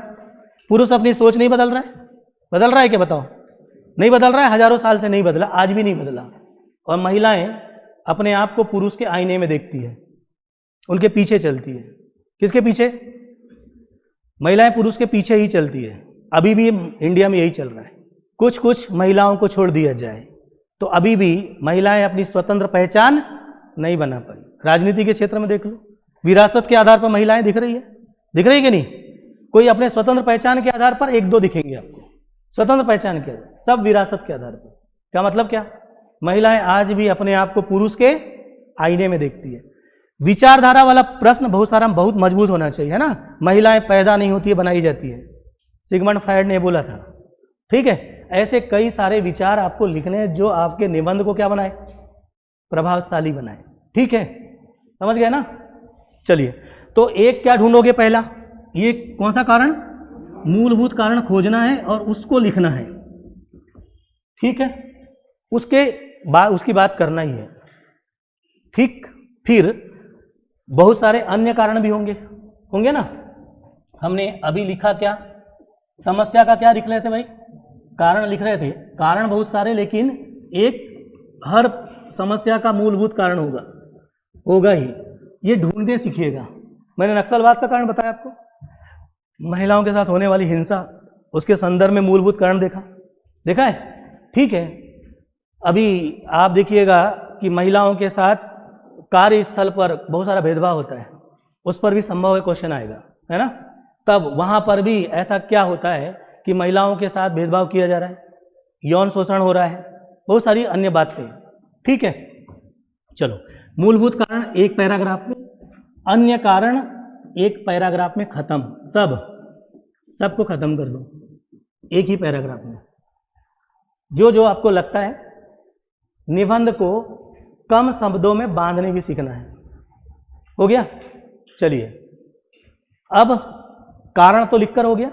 स्वाभाविक है कि जो समस्या है उसका आपको क्या दिखेगा? प्रभाव भी दिखने मिलेगा। इस प्रभाव को सभी क्षेत्रों पर दिखाइएगा, सभी क्षेत्रों पर दिखाना है। ठीक है, जैसे जो भी समस्या होगी, राजनीतिक क्षेत्र में क्या प्रभाव पड़ा? सामाजिक, आर्थिक, सांस्कृतिक आदि सब जगह उसका क्या देखेंगे? प्रभाव देखेंगे। ये तो मैंने राजनीतिक, सामाजिक, आर्थिक, सांस्कृतिक बोला। इसको बदल देंगे तो व्यक्तिगत स्तर पर प्रभाव, समाज के स्तर पर प्रभाव, है ना। अलग अलग तरीके से लिखा जाएगा। एक व्यक्तिगत स्तर पर क्या प्रभाव पड़ा, ऐसा भी होगा। एक ये हो सकता है प्रभाव में, या ये नहीं लिखोगे तो फिर व्यक्तिगत स्तर पर, समाज के स्तर पर, राज्य के स्तर पर, राष्ट्र के स्तर पर, ऐसा दिखाई पड़ेगा। कुछ भी हो सकता है, मे बी पॉसिबल। ठीक। अब आपको ये जो प्रभाव है, इन प्रभावों को देखकर, है ना, वर्तमान में दिखाई पड़ने वाले इन प्रभावों का विश्लेषण करने, इनका आकलन करने के आधार पर हम ये अनुमान लगा सकते हैं कि भविष्य में इसके और गंभीर परिणाम दिखाई पड़ेंगे। भाषा समझ रहे हो? वर्तमान में दिखाई पड़ने वाले इन प्रभावों का, ऐसे लिखना है लाइन, वर्तमान में दिखने वाले इन प्रभावों का विश्लेषण करने, आकलन करने के आधार पर यह अनुमान लगाया जा सकता है कि भविष्य में इसके और अधिक गंभीर परिणाम हो सकते हैं। हो सकते हैं ना, होंगे नहीं। भविष्य में इसके और अधिक गंभीर परिणाम होंगे या हो सकते हैं। हो गया, गंभीर परिणाम होंगे। ये आपने अभी वर्तमान में दिखाई पड़ने वाले प्रभावों का क्या किया, आकलन किया, विश्लेषण किया, और इसके आधार पर क्या लगाया, अनुमान लगाया कि आप भविष्य में इसके और गंभीर परिणाम दिखाई पड़ेंगे। हो गया। अब एक और महत्वपूर्ण बात पर आते हैं। रुक जाइएगा, क्या इस समस्या का समाधान करने के लिए अब तक कोई प्रयास नहीं है ना? तो आपको ये बोलना है कि यद्यपि, अगला पैराग्राफ आएगा, यद्यपि इस दिशा में किए गए सरकारी प्रयास, इस दिशा में किए गए सरकारी प्रयास, इस दिशा में किए गए सरकारी प्रयास, ठीक, और ये सरकारी प्रयासों को, सरकारी प्रयास के सामने ऐसे बना दो, बना दिया, और फिर सुन लो, जो भी सरकारी प्रयास अब तक किए गए होंगे उनको कामा लगा लगा कर 2 लाइनों में समेटना है। कितनी लाइनों में? 2 लाइनों में। फिर वही बात हो गई, यहां आते हैं, है ना, 5वां बिंदु निकला। कौन सा प्रयास? सरकारी प्रयास कितनी लाइन में लिखोगे? 2 लाइन में। सरकारी प्रयास कम। हो गया, ठीक, हो गया क्या? सरकारी प्रयास को आपको बिल्कुल 2 लाइनों में कामा लगा लगा के बिल्कुल बंद कर दीजिएगा। ये आपके तथ्य थे, याद है आपको? क्या थे आपके तथ्य? रहे होंगे, उनको आपने समेट दिया। किसमें? कितनी लाइनों में समेटना है? सरकार, मैंने ये जो क्या नहीं होना चाहिए निबंध में, है ना, निबंध में क्या नहीं होना चाहिए, उसको हम धीरे धीरे निकालते चल रहे हैं, आगे बढ़ते जा रहे हैं। क्या नहीं होना चाहिए, ओके। चलो, सरकारी प्रयास को 2 लाइनों में बाइंड अप करेंगे। वो तथ्य थे, एक्चुअली तथ्यात्मक बातें रही होगी, सरकार ने जो काम किए होंगे। अब आते हैं, और अब उस जगह पहुंचना है जो आप हैं। अब आपके व्यक्तित्व का परीक्षण होने लगेगा, ठीक है। इस जगह जो हम अभी बता रहे हैं, इसको आप जितना बेहतर लिखेंगे, ये माना जाएगा कि वास्तव में आप प्रशासक हैं और आपकी डिमांड है प्रशासन के अंदर, है ना, ठीक। देखिए कहाँ चला गया, इधर होगा ना। सरकारी प्रयास ये किए गए, लेकिन पैराग्राफ बदल जाएगा। अब तक किए गए सरकारी प्रयास नाकाफी है। नाकाफी मतलब बहुत कम है, नाकाफी है, नाकाफी है। ये अगला पैराग्राफ शुरू हो चुका है भाई, है ठीक। आवश्यकता इस बात की है कि अब, आवश्यकता इस बात की है कि अब कुछ ऐसे अपेक्षित प्रयास, है ना, अपेक्षित प्रयास, उधर वाले में ले लेता हूं ना, चलेगा, किए जाने चाहिए। कैसे प्रयास किए जाने चाहिए? अपेक्षित प्रयास, जिसकी अपेक्षा है। और सरकार ने जो प्रयास किए वो कैसे हैं? नाकाफी है। अब आपको बताना है कि अपेक्षित प्रयास क्या होगा। यहां पर आप हो,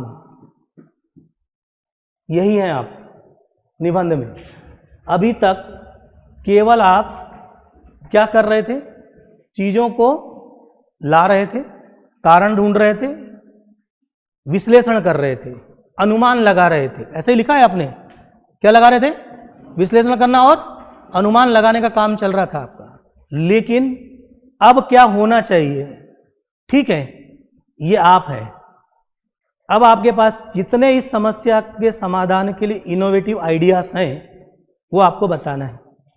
ठीक, मैं इसमें 2 भाग कर देता हूं ताकि आपको आसानी होगी। व्यापेक्षित प्रयास व्यक्तिगत स्तर पर सबको करना पड़ेगा, ये बताना है, क्योंकि ये समस्या ऐसी नहीं है कि केवल एक सरकार अकेले काम करेगी तो काम नहीं चल पाएगा, है ना। सरकार अकेले काम करेगी नहीं चलेगा, व्यक्तिगत स्तर पर काम होना चाहिए, समाज के स्तर पर काम होना चाहिए, समाज के स्तर पर। जैसे आप देखिएगा आज सबसे अच्छा काम हमारे समाज में सिविल समाज के लोग करते हैं। उसमें वे लोग होते हैं जो रिटायर्ड पर्सन हैं, अपने जीवन में सब कुछ प्राप्त कर चुके हैं, अब अपने पास जो अनुभव है उनके पास जो धन है वो अपने समाज को देना चाहते हैं, समाज कल्याण के लिए काम करना चाहते हैं। कौन से लोग? सिविल सोसाइटी के लोग, है ना। ठीक, ये लोग अच्छा काम कर रहे हैं, बहुत सारी समस्याओं के समाधान करने में इनका रोल होगा। जैसे आपने आज पेपर देखा हो, तो मैं आज की इसलिए बात कर रहा हूं क्योंकि बार बार आपको देखना है भाई। आपने देखा होगा कि 2025 तक हम टीबी मुक्त भारत बनाना चाहते हैं। कब तक? और मध्य प्रदेश में शायद 1 लाख लोग हैं अभी भी टीबी के मरीज, और 2025 तक का काम है, सरकार अकेले नहीं कर पाएगी। तब उन्होंने एक मॉडल लॉन्च किया जिसमें हर समाज के व्यक्ति को काम देंगे अब, और उनको क्या बोला जाएगा? क्षय मित्र, है ना, ऐसे ही कुछ बोला था शायद। क्यों सरकार ऐसा करना चाह रही है? क्योंकि अकेले समस्या का समाधान कौन नहीं कर सकेगा?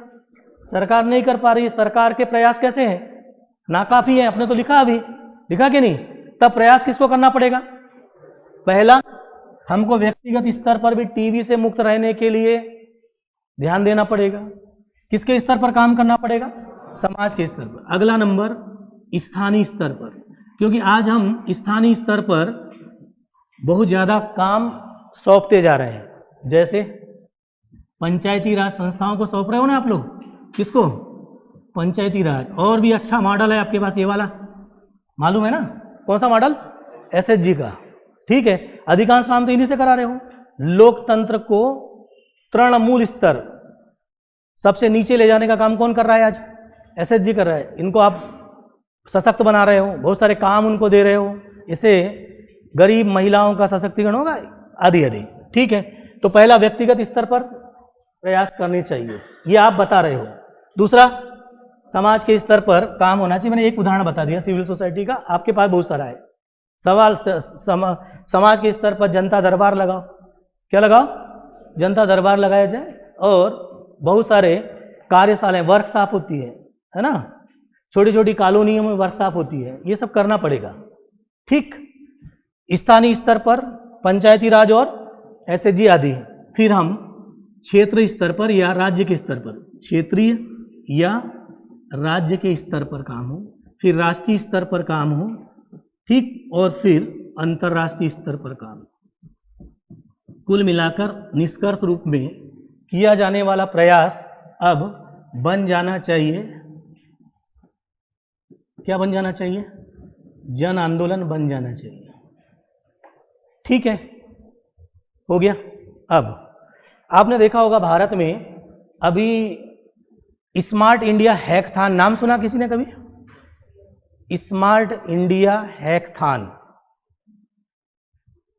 36 घंटे का नॉन स्टॉप ग्रैंड फिनाले होता है, जिसमें भारत के अलग अलग राज्यों के IITian, NIT के लोग भारत की आम व्यक्ति से जुड़ी हुई समस्याओं का नवाचारी समाधान बताते हैं। ठीक, कचरा उठाना है तो कचरा उठाने के लिए हम ऐसी कौन सी तकनीक लाएं जिससे स्वच्छता अभियान को गति मिल जाए। ऐसे बहुत सारे इनोवेटिव आइडियाज कौन देता है?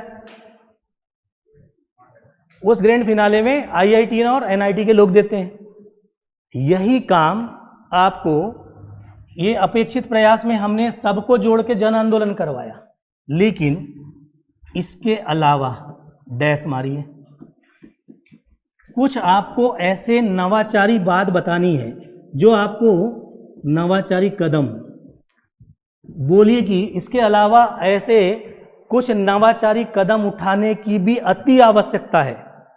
नवाचारी कदम उठाने की भी अति आवश्यकता है और वो नवाचारी कदम आप बताएंगे, आपको बताना है। आप ढूंढिए कहाँ से लेकर आओगे आप, सही है। जो जो चीज़ें आप नए नए स्टार्टअप देख रहे हो इंडिया में, नीति आयोग नए नए थिंक टैंक के रूप में चीज़ों को लॉन्च करता है ना, वहाँ से चीज़ों को उठा लीजिएगा और 1-2 पेज में तैयार करके रखिए वैसा मसाला। जैसे जैसे अब हम अंदर जा रहे हैं, ये तो मैंने बहुत सरल निबंध पर बात कर रहा हूँ, सरल है सबसे, लेकिन जो भी नवाचारी कदम आप बताएंगे और इसमें आपने ऐसा आइडिया दिया जो उस व्यक्ति ने भी नहीं सोचा होगा, जो क्या कर रहा था, कॉपी चेक कर रहा था, ठीक। तो अब आपका निबंध जनरल सामान्य से यहाँ पर जाकर सामान्य की जगह कहाँ पर चला गया, विशेषीकरण पे चला गया और आपके अंदर नो डाउट उस समस्या के समाधान का कैसा कदम है, नवाचारी कदम है, जो पुस्तक में लिखा हुआ या रटा हुआ नहीं है, आम जीवन से देखा हुआ है, ठीक है। ऐसे आपको तैयार करना है। कौन से कदम, नवाचारी कदम, जो आपके पास ही रहे, वो आप अपने दोस्त को भी मत बताइएगा, लेकिन ये भी देख लीजिए कि कहीं वो अतिवादी तो नहीं है ना, लेकिन नवाचारी होना चाहिए। बहुत आम आदमी से जुड़ी हुई कई सारी समस्याएं होती है जिनके समाधान कई सारी परिचर्चाओं में मिलेंगे। DD न्यूज़ पर, संसद टीवी पर बहुत सारे विशेषज्ञ लोग आते हैं, वो अपने बहुत सारे विचार देते हैं। उन विचारों को कलेक्ट करिए, उनको पकड़ लीजिए और ये तय करिए कि इसको तो मुझे लिखना है कहीं ना कहीं, है ना। अब वो कौन से कदम होंगे, इसके अलावा कैसे नवाचारी, इसके अलावा निम्न नवाचारी कदम उठाए जाने चाहिए और आप पूरा 1 पैराग्राफ 2 पैराग्राफ जितने आपके पास हैं आइडियाज, उसको डाल दीजिएगा, डालना ही है। ये नवाचारी कदम उठाने की आप बात कहेंगे, हो गया, ठीक।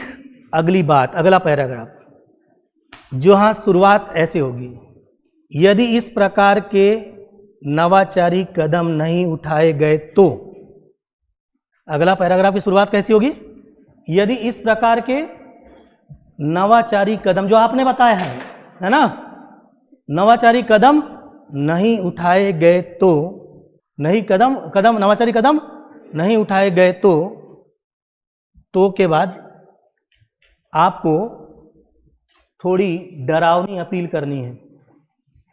डरावनी अपील संभव है, लिखना नहीं है, मैं बता दे रहा हूँ, है ना, वो तो प्रश्न पर डिपेंड करेगा। मानव प्रजाति के समक्ष ही संकट उत्पन्न हो जाए, हमारा सामाजिक ढांचा कोलैप्स हो जाए, अराजकता की स्थिति उत्पन्न हो जाए, ठीक है ना,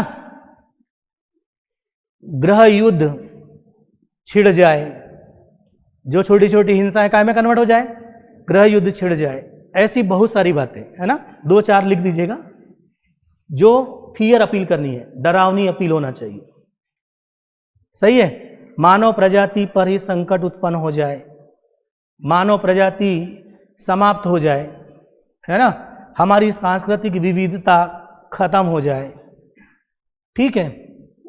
ऐसी बहुत सारी बातें आपको उसमें डरावनी बातें करनी है, क्योंकि आपने जो आइडिया दिया, ये आइडिया सबसे बेस्ट था। यदि इस आइडिया को नहीं माना गया तो आपको क्या करना है, अपील करना है ऐसी कि इस प्रकार के आगे संभावना बन सकती है भाई। जैसे अभी आपने देखा होगा IPCC की 6वीं रिपोर्ट आ चुकी ना, कि 7वीं, कौन सी रिपोर्ट आई है IPCC की? अरे ऐसे कैसा कर रहे हो, अभी सम्मेलन कहाँ हुआ था कोप का, हाँ ग्लासगो में हुआ ना, ठीक है। और जब भी ग्लासगो UNFCCC की बैठक होगी, कोप की बैठक होगी, उसके पहले IPCC की रिपोर्ट आती है और रिपोर्ट में डराते हैं पहले कि अब देखिए 1.5 डिग्री ऐसे आगे बढ़ेगा टेम्परेचर, तो अब स्वैच्छिक कटौती से काम नहीं चलेगा भाई, है ना। अब तो बाध्यता वाली बात, अनिवार्य कटौती की ओर सोचना ही पड़ेगा, सही, तब जाकर के कोप की बैठक में कोई और अच्छे परिणाम निकलेंगे। ऐसा हर बार हुआ है, ठीक है। क्लाइमेट चेंज में ऐसा ही आंसर भी लिखते हैं, चलो वो बाद में बात करेंगे, ठीक। तो जो नवाचारी कदम आपने बताए उसको यदि नहीं स्वीकार किया गया, नहीं अपन ने अपनाया या ऐसे अपेक्षित प्रयास नहीं किए, सरकार तो कुछ नहीं कर पा रही है, तब हमारे प्रजाति पर ही क्या आ जाएगा, मानव प्रजाति पर संकट आ जाएगा, सांस्कृतिक विविधता खत्म हो जाएगी, सामाजिक ढांचा समाप्त हो जाएगा, राष्ट्र की एकता और अखंडता बाधित हो जाएगी। ढेरों बातें आपके पास, डिपेंड करेगा कि आपका निबंध क्या है ना। वो तो बहुत सरल वाले पर बात कर रहा हूँ, ठीक। एक प्रकार से ये जो आप डरा रहे थे, हर निबंध में उपसंहार लिखने के पहले, है ना, चिंता जताई जाती है। ये जो हम डरा रहे थे वो वास्तव में क्या थी, हमारी चिंता थी। हर निबंध का एंडिंग वाले पैराग्राफ से पहले वाला पैराग्राफ हमेशा आपके द्वारा बताए गए अपेक्षित प्रयास अगर नहीं किए गए तो आपको क्या जताना है, चिंता जताना है, ठीक है। वो चिंता जताने वाला था, है ना। और आप कहाँ थे, अपेक्षित प्रयासों में थे। सरकारी प्रयास को हमने 2 लाइन में बाइंड अप किया, आप क्या हैं वो बताइए। अब निबंध में आपको उस समस्या का समाधान बताना है, ठीक। यदि प्रश्न, अभी बात कर लेंगे, निबंध यदि 250 शब्दों का हो तो आप ऊपर वाले को छोटा कर देंगे और किस पर बड़ा करेंगे, अपेक्षित प्रयास वाले भाग को क्या कर देंगे, बड़ा कर देंगे, ठीक है। छोटा छोटा पैराग्राफ लिख लिख के सबको बाइंड करेंगे। छोटे छोटे पैराग्राफ लिखना है, जितने ज्यादा पैराग्राफ उतने ज्यादा नंबर। फिर से बोल रहा हूं, जितने ज्यादा पैराग्राफ उतने ज्यादा नंबर। पैराग्राफ बड़े मत बनाइएगा, छोटे छोटे पैराग्राफ बनाइए, ठीक है। और काम जब 250 शब्दों का लिखते हैं तो कामा लगा लगा कर चीजों को लिखिए। जो चीजें आप पॉइंटों में लिख रहे थे, अब पॉइंटों को काय में कन्वर्ट कर दें, कामा लगा दें, उसमें समेट दीजिएगा, ठीक है। तो चीजें आपकी, एक तो कामा लगा लगा कर लिखेंगे तो बहुत सारे शब्द डाल देंगे आप, बहुत सारी चीजें डल जाएगी, ठीक। चलो, हमने क्या किया, चिंता जताई थी, लेकिन फिर वही बात, क्या नहीं करना चाहिए, है ना। आप एंडिंग जब करेंगे तो सकारात्मक एंड करिएगा। कैसा एंड, सकारात्मक, है ना। तो यहां 6वां नंबर लिख लेता हूं, नकारात्मक उपसंहार नहीं चाहिए। हो गया, नकारात्मक नहीं चाहिए, सकारात्मक एंडिंग करना है। मतलब एंडिंग आपको करना है बॉलीवुड की फिल्मों के समान, हॉलीवुड की फिल्मों के समान नहीं, है ना। देखिएगा, बॉलीवुड की फिल्मों को अधिकांश जगह देख लीजिए, 99% फिल्मों में हीरो आखिरी में विलेन को मार देता है और हीरोइन से मिल जाता है। यही होता है कि नहीं, बता दो कौन सी फिल्मों में, बॉलीवुड की फिल्मों में यही होता है, ठीक। सकारात्मक एंडिंग। हॉलीवुड की फिल्में देखिए, कभी भी अधिकांश फिल्मों में होता है कि हीरो मारा गया, वो वीर गति को प्राप्त होता है। कभी देखना आप लोग, है ना, अधिकांश में होता यही है। हमारे यहाँ की फिल्में जैसी है वैसा क्या करो, एंडिंग करो, ठीक। कौन सी फिल्म याद रहेगी, बॉलीवुड की फिल्म है ना। चलो, तो सकारात्मक एंडिंग करेंगे। और इन सब के बावजूद भी हम ये आशा कर सकते हैं कि, हम ये आशा कर सकते हैं कि, ये भाषा है आपकी भाई, है ना, कर सकते हैं कि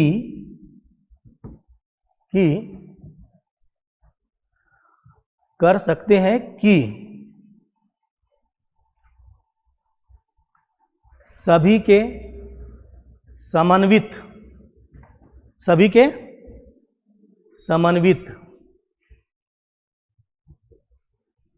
प्रयासों से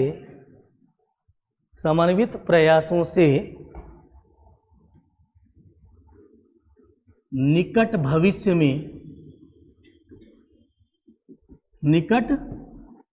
में सभी के समन्वित प्रयासों से निकट भविष्य में हम इस समस्या का समाधान करेंगे, इस समस्या का समाधान करेंगे, निकट भविष्य में इस समस्या का समाधान कर लेंगे और विश्व के समक्ष एक नई भूमिका के रूप में भारत अपनी पहचान बनाएगा। यानी ये समस्या जो थी ये आपके ऊपर एक प्रकार का क्वेश्चन मार्क था, है ना। समस्या के रूप में क्या कह रहे हैं, भारत एक नई पहचान बनाएगा। अब मेरा एक निबंध है, जल्दी से एंडिंग यहाँ देख लो, तो 2 मिनट वही करना है, जो लिखा रहा था वो ये लिखा है यहाँ पर, है ना। इस निबंध में समझ में आ जाएगा। ये देखिए एंडिंग हम थोड़ा अच्छा नहीं कर पाए थे, फिर भी आप जो लास्ट पेज है उसके पहले वाला पेज ला लीजिएगा, पहला वाला पेज उसके, ना। हालांकि पिछले कुछ दिनों से नक्सलवादियों के साथ संवाद की एक नई किरण दिखाई पड़ी है, जब कुछ सामाजिक कार्यकर्ताओं व राजनीतिक दलों के नेताओं ने मध्यस्थ की भूमिका निभाने की बात कही। यदि संवाद की क्रिया सफल हो पाती है तो इससे एक बात अवश्य होगी कि इस हिंसक आंदोलन की समाप्ति अहिंसक तरीके से हो पाएगी। इतनी आशा हम अवश्य कर सकते हैं। मैंने आशावादी बोला था, लेकिन आवश्यकता इस बात की है कि मध्यस्थ की भूमिका निभाने की कामना करने वाले ये लोग अपनी दृढ़ इच्छा शक्ति का परिचय दें। यदि ऐसा हो पाया तो वैश्विक स्तर पर मानवतावादी दृष्टिकोण रखने वाले देश के रूप में उभरने वाले भारत देश की छवि में 4 चांद लग जाएंगे। हम एक अहिंसक समाज की मिसाल पेश कर पाएंगे। हम आशा कर सकते हैं कि निकट भविष्य में इस समस्या का उचित समाधान होगा। वह मार्ग से भटके हुए अपने ही समाज के लोग पुनः समाज में वापस आएंगे। वह राष्ट्र निर्माण की प्रक्रिया में अपना योगदान देंगे और तभी यह कहावत चरितार्थ होगी कि सुबह का भूला जब शाम को लौट आए तो उसे भूला नहीं कहते। ठीक है, नक्सलवादी लोग भटक गए ना, भूल गए, अभी भटक गए कि नहीं। यदि वो हमारे वापस आ जाते हैं तो कुछ समझ आया। ठीक है, कुल मिलाकर हमारे को अपना निष्कर्ष हमेशा सकारात्मक कैसा रहना चाहिए, आशावादी होना चाहिए, नकारात्मक नहीं। आप कितनी भी वर्ड समस्या हो उसका समाधान सकारात्मक दिशा में ही एंड करेंगे, करना ही है और कर पाएंगे। ऐसा बार बार शब्द आ रहा था, हो जाएगा, है ना, मतलब फ्यूचर टेंस में लिखना है। कौन सा टेंस? Future tense. भविष्य में हम कर लेंगे। ठीक है, इसका मतलब है कि आप सकारात्मक दृष्टिकोण वाले व्यक्तित्व हैं। नहीं तो अगर आपने एंडिंग नकारात्मक की तो आपका दृष्टिकोण नकारात्मक चला जाएगा और आपकी पहचान नकारात्मक बन जाएगी। हमको अपनी पहचान नकारात्मक नहीं सकारात्मक बनाना है। ठीक है ना। और भारत के बहुत सारे स्लोगन हैं, उनसे एंडिंग करते हैं। वसुधैव कुटुंबकम की भावना हमारे यहाँ पर है, वो हमारी मूल पहचान है कि हम पूरे विश्व को एक परिवार की भांति मानते हैं कि नहीं। तो कैसी एंडिंग होना चाहिए? सकारात्मक एंडिंग ही करेंगे। ठीक, आगे समझ। अब आप देखिएगा जहाँ जहाँ पर जरूरत थी हमारे को कुछ कुछ चीज़ों की, निबंध का क्या बना रहे थे हम लोग? निबंध में एक चाहिए था ढांचा और दूसरा क्या चाहिए था? भाषा। मैंने बीच बीच में क्या दे दी है? भाषा दी है। विचार के लिए ये निबंध पढ़ के देखिए, कुछ आपके और अच्छे विचार होंगे। विचार को अच्छा बनाना है ना। और शैली की बात करें जहाँ तक, अभी आप उस शैली पर मत जाइएगा जिसको हम समाज शैली बोलते हैं। एक होती है व्यास शैली और दूसरी होती है समाज शैली। समाज शैली में बहुत सारी बातों को एक जगह समेट दिया जाता है। ठीक है, अच्छी बात होगी कि यदि आप अपने निबंध में व्यंग्यात्मक लेखन शैली शामिल करें, लेकिन वहाँ पर एक रिस्क होता है। कभी कभी व्यंग करने के दौरान कुछ कटाक्ष ऐसे हो जाते हैं कि पता चला कि तीर सामने वाले को ही लग गया और उसके हार्ट में लग गया। कहाँ लग गया? हार्ट में। ये रिस्क रहता है क्योंकि हम तो अपनी बात को निष्कपट होकर लिखते हैं और इतना ज़्यादा विश्लेषण या आकलन नहीं कर पाते कि ये किसी को लग जाएगा, लेकिन कभी कभी रिस्क रहता है। तो हम शरद जोशी तो है नहीं, ना हरिशंकर परसाई, जान रहे हो कि नहीं, जो बोले कि जीप पर सवार इल्लियाँ या एक था गधा, कौन? एक था गधा, अंधों का हाथी और भी बहुत सारी बातें। सही है। तो वो अभी आप अगर उसको लिख लें तो अच्छा है कि व्यंग्यात्मक लेखन आपका आ जाए, वो बेहतर माना जाएगा। लेकिन रिस्क है, मैं रिस्क भी बीच बीच में आपको बताते जा रहा हूँ, नहीं तो क्या होगा कि पता चला 40 डाल लाने के चक्कर में 10 आ गए है ना, और अपने को पता ही नहीं चला कि यार एक्सीडेंट कहाँ हुआ, है ना। वो तो तब पता चला जब कॉपी देखने आयोग में गए तो बोले यार 10 नंबर ठोक दिया इन्होंने, तो देना था 40 नंबर, है ना। तो थोड़ा रिस्क बचाइए, अगर रिस्क नहीं बचाओगे तो समस्या आ जाएगी। ठीक, चलो एक सामान्य ढांचा बनाया हमने, बनाया, इसमें कुछ कुछ भाषा डाली है और विचारधारा के स्तर पर लोकोक्ति मुहावरे आप लोग थोड़ा थोड़ा मजबूत करिएगा। अब एक और बात मैं जल्दी से कर दे रहा हूं आपके लिए यहीं पर, है ना। ये इंडिया का मैप है, ठीक। जब इंडिया का मैप बनाया जाता है तो मैप बनाने वाले लोग पूरा इंडिया का एक बार में मैप नहीं बनाते, जो मैप बनाते हैं उनकी बता रहा हूं, है ना, जो इसको पूरा सेट करेंगे। वो क्या करते हैं कि ऐसे आयताकार प्रोफाइल बनाते हैं, ठीक, और फिर इस आयताकार बनाई गई प्रोफाइल को अंत में जोड़ देते हैं, तब जाकर के मैप बनता है। निबंध भी यही है। पहला काम ये प्रस्तावना, आपको एक एक प्रोफाइल अच्छी बनानी है। अच्छा प्रस्तावना 4-5 तरीके से लिखिए, 4-5-6 तरीके की प्रस्तावना लिखी हुई आपके पास चाहिए ही। जैसा निबंध आएगा वैसा आप क्या कर देंगे, प्रस्तावना की शुरुआत करेंगे, है ना, समझ आ गया। दूसरा पार्ट था हमारा प्रश्न उठाकर, याद है, ऐसा लिखा था दूसरा नंबर, याद हो जाना चाहिए अब तक। प्रश्न उठाकर शुरुआत करेंगे, 2-3 पेजों में प्रश्न उठाकर क्या करिए, शुरुआत करिए। वो आपकी आदत बना दो, है ना। ठीक, अब आप क्या करें, एक एक सेगमेंट पर काम करें। पूरा एक बड़ा स्ट्रक्चर मैंने बना दिया, अब आपको एक एक पर काम करना है। प्रस्तावना लिखना है, फिर सोचना है कि अरे यार ये अच्छी नहीं लग रही है, फिर लिखिए, और जब वो फाइनल हो जाए तो ऐसी 4-5-6 प्रस्तावना क्या कर दीजिए, लिख कर रख लीजिए। जिस दिन आपका निबंध का पेपर रहेगा उस दिन उस पर, वो तो आपका बनाया तो आपका है ना, आप उसको केवल देख के चले जाइए। ठीक, जैसा ही निबंध का टॉपिक वैसा ही आपका क्या हो जाएगा, प्रस्तावना बन जाएगी। ठीक है, प्रश्न उठाकर आपको अपनी शुरुआत करनी है निबंध की, वो आप 2-4-5 ऐसी प्रोफाइल बना लीजिए प्रश्न उठाने वाली। ठीक है, वो करना ही है, इस पर आप काम कर लीजिए। अगला बात, बीच की बॉडी की मैं बात नहीं कर रहा हूं, लेकिन बीच के 3 हिस्सों की जरूर बात करूंगा।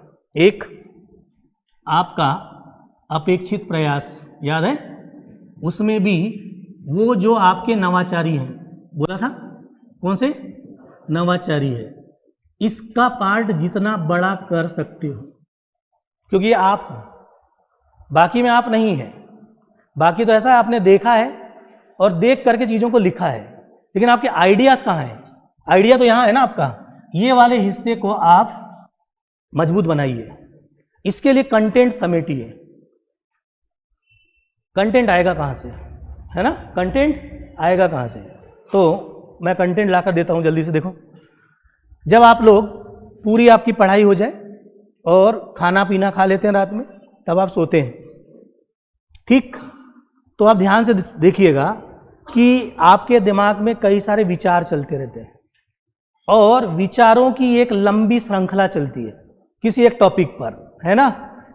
हो सकता है कि वो टॉपिक आपके घर का हो, आपके किसी दोस्त का हो, या कोई और भी मुद्दा होगा।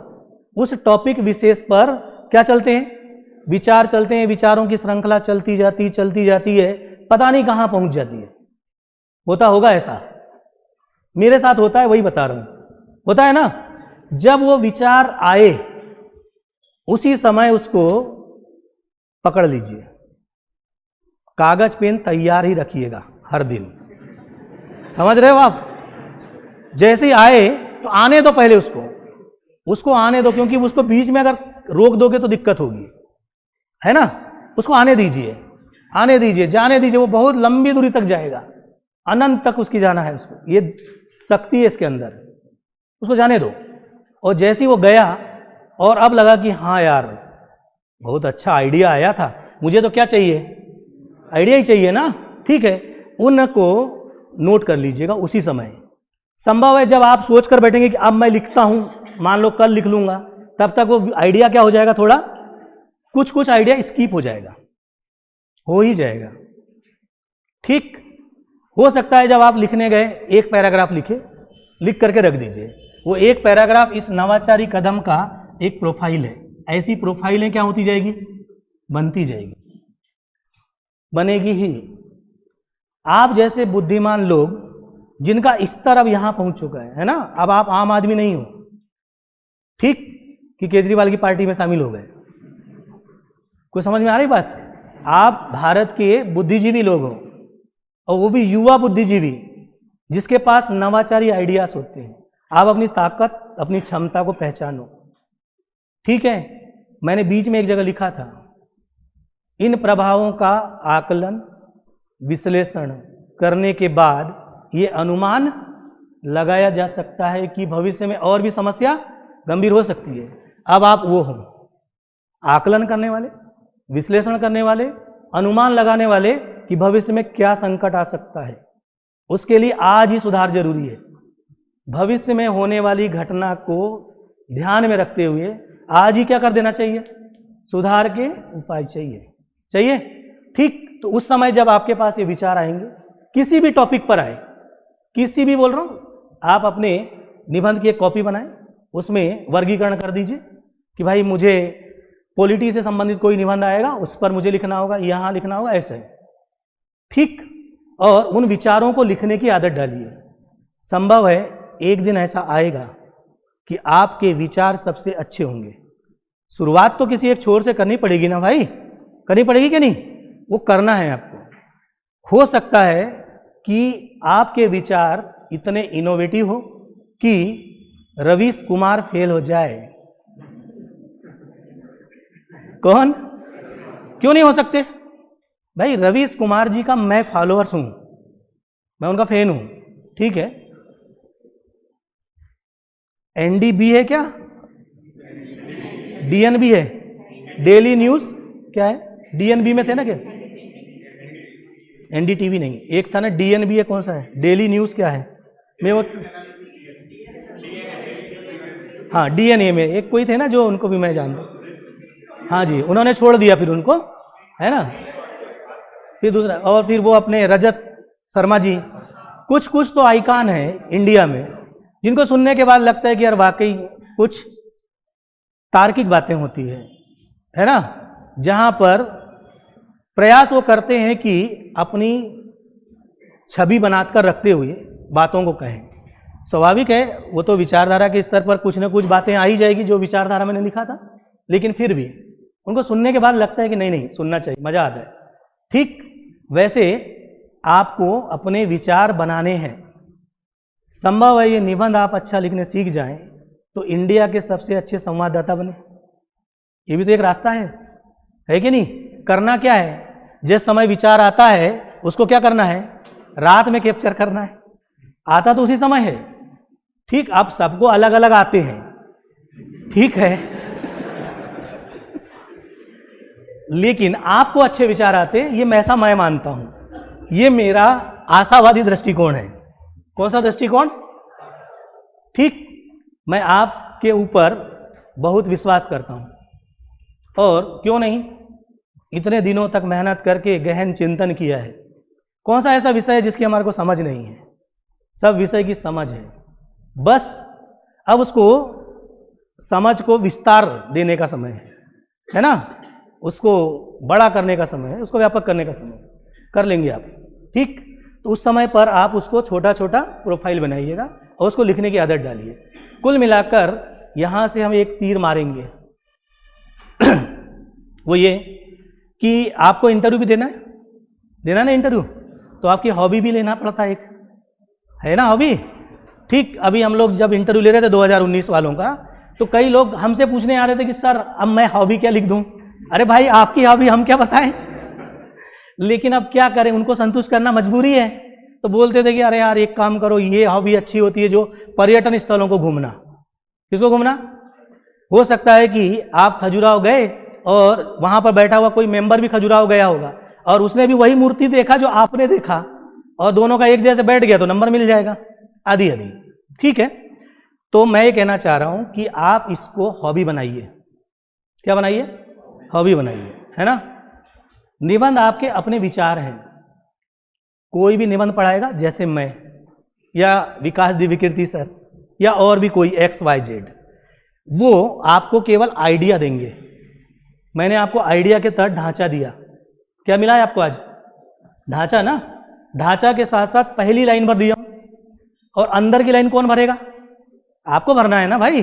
ठीक है, तो निबंध में ढांचा ज्यादा महत्वपूर्ण है जो आपको बता दिया जाएगा, लेकिन रंग आपको भरना है। कितने कलरफुल रंग भर सकते हो आप, वो आपको अपने विचारों से भरना है। सही है, और उस स्थिति पर आप हो। ठीक है ना। तो निबंध की एक तैयारी आपके दरवाजे खोलेगी। वो भी एक बहुत बड़ा स्कोप है। हमको भी कई बार लगता है कि यार ये सब छोड़ें और वहीं जाएं, क्योंकि रोज टीवी पर दिखने का मौका मिलेगा कि नहीं, और पता है कि वहाँ के कंपटीशन में भी हम कर लेंगे। मैं ये नहीं कह रहा हूँ कि वहीं पर आप चले जाएं। मेरे एक परिचित हैं जो 95 बैच के IAS हैं, है ना, मुकेश मेश्राम जी। वो अपने स्कूली जीवन से ही उनको निबंध लिखने का बड़ा शौक था। निबंध लिखते लिखते उन्होंने दैनिक भास्कर के लिए संपादकीय लिखना शुरू कर दिया और पहले अटेम्प्ट में, उस समय 95 की बात कर रहा हूँ, 95 में पहले अटेम्प्ट में IAS बने। उसका एकमात्र कारण था कि उनको संपादकीय लिखने का बड़ा शौक था। तो उनके आंसर में वो चीज़ें वो क्या करते थे, बांध देते थे। निबंध आपका अच्छा होगा तो 11 नंबर का प्रश्न अच्छा हो जाएगा, क्योंकि जो अपेक्षित प्रयास आप नवाचारी ढूंढने वाले हो ना, वो बहुत सारे विषय से भी मिलेंगे, बहुत सारी चीज़ें आपके पास आ जाएगी। ठीक है, तो थोड़ा अपना जो संशय का दौर चल रहा है, भय का दौर चल रहा है, आशंकाओं का दौर चल रहा है कि अब क्या करें में एक नया रचनात्मक काम करें, नई रचनात्मक दिशा में सोचें। ठीक है, और हमेशा अपने जीवन में ध्यान रखिएगा, आशावादी बनिए और ऊंचा सोचिए। जितना ऊंचा सोचोगे उतना ऊपर जाओगे। ठीक है, उतनी ऊंचाइयों तक जाओगे। लेकिन अभी आपको इस संशय के दौर में नीचे नहीं देखना। नीचे का मतलब समझ गए होंगे ना, वो तो आप बन ही जाओगे, बिना पढ़े भी वही बन जाओगे अगर परीक्षा दे दोगे तो। ठीक है, लेकिन निबंध को, इस निबंध को हमने आपको दिया है, इस निबंध को आप पढ़िएगा और निबंध का ढांचा सबसे पहले बनाने सीखना है। क्या चीज? ढांचा। रंग भरने के लिए विचार आपके होने चाहिए। किसी पुस्तक से कट पेस्ट नहीं करेंगे, पहली बात बता दे रहा हूं। ठीक, पहले दिन गलत लिखेंगे, दूसरे दिन गलत लिखेंगे, तीसरे दिन गलत लिखेंगे, चौथे दिन गलत लिखेंगे, लेकिन एक दिन ऐसा आएगा कि आप सबसे अच्छा लिखेंगे। लेकिन कोई पुस्तक से कट पेस्ट नहीं करेंगे। ठीक, इस बात को ध्यान रखिए और इसको आधार बना करके निबंध लिखने की क्या करें, प्रैक्टिस शुरू करें। ठीक है ना। चलिए, तो आज हमने आपको एक निबंध का एक सामान्य ढांचा बताया, कुछ भाषा बताई है। ठीक है, बीच बीच में जरूर मैं बहुत सारी इतिहास को इतने जगह में समेट रहा था। ऐसा जब आप बार बार प्रैक्टिस करेंगे तो और बेहतर हो जाएगा। ठीक है ना। तो 4-5 प्रकार से निबंध का ढांचा बनाना, 5-6 प्रकार से प्रस्तावना लिखना, उपसंहार कैसा लिखेंगे वो लिखने का तरीका सिखाना, बहुत सारी चीज़ें मैं आपको लिखने का तरीका सिखा दूंगा। ठीक है, और लेकिन इतना फिर से कह रहा हूँ, मैं केवल आपको आइडिया दे सकता हूँ, मैं क्या कोई और भी, है ना।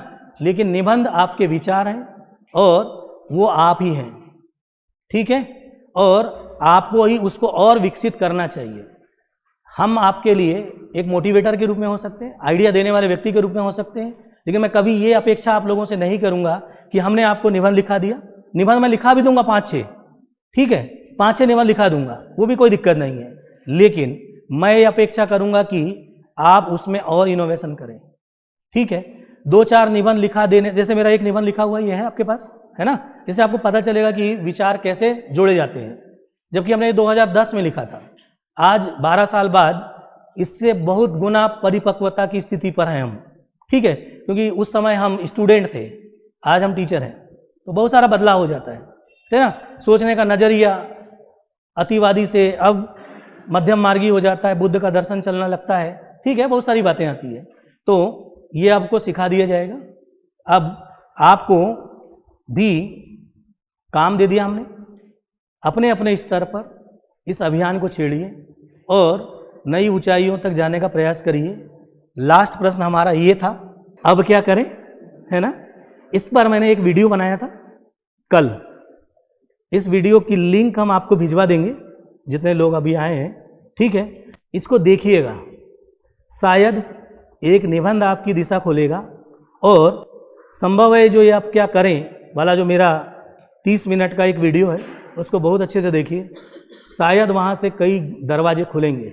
मुझे अच्छे से याद है, आपको भी होगा याद कुछ लोगों को शायद, 2000 से 2004 के बीच MPPSC की परीक्षा नहीं हुई थी। 2000 से लेकर 2004 के बीच बिल्कुल परीक्षा नहीं हुई MPPSC की। बहुत सारे लोग, उस समय 2 ऑप्शनल हुआ करता था, अभी तो एक ही ऑप्शनल है UPSC में। बहुत सारे लोगों ने दिल्ली में जाकर के 2 ऑप्शनल पढ़ना था, क्योंकि यहाँ ऑप्शनल नहीं होते थे, तो उन्होंने दिल्ली में जाकर ऑप्शनल की तैयारी की। और आज वो मेरे तो 3 लोग परिचित जिनके बारे में मैं जानता हूँ, है ना। एक IRS है, एक IAS है और एक ट्रैफिक सर्विस में है। केवल मध्य प्रदेश PSC की परीक्षा नहीं हो रही थी तो उनको पुश फैक्टर के रूप में, पुल फैक्टर और पुश फैक्टर जानते हो ना, प्रवसन में, है ना, मजबूर होना पड़ा और दूसरी सोचना पड़ा और उसके कारण वो ऊंचाई पर पहुंच गए। आप लोग भी उस ऊंचाई पर हो, GS के लेवल पर आपकी कोई कमजोरी नहीं है, बस आपको एक तीर बनाना है और उसे 10 निशाने मारने हैं। वो लिंक देखिएगा, उसमें आइडिया लगेगा, ठीक है। चलिए तो फिर कल मुलाकात करते हैं, नमस्कार।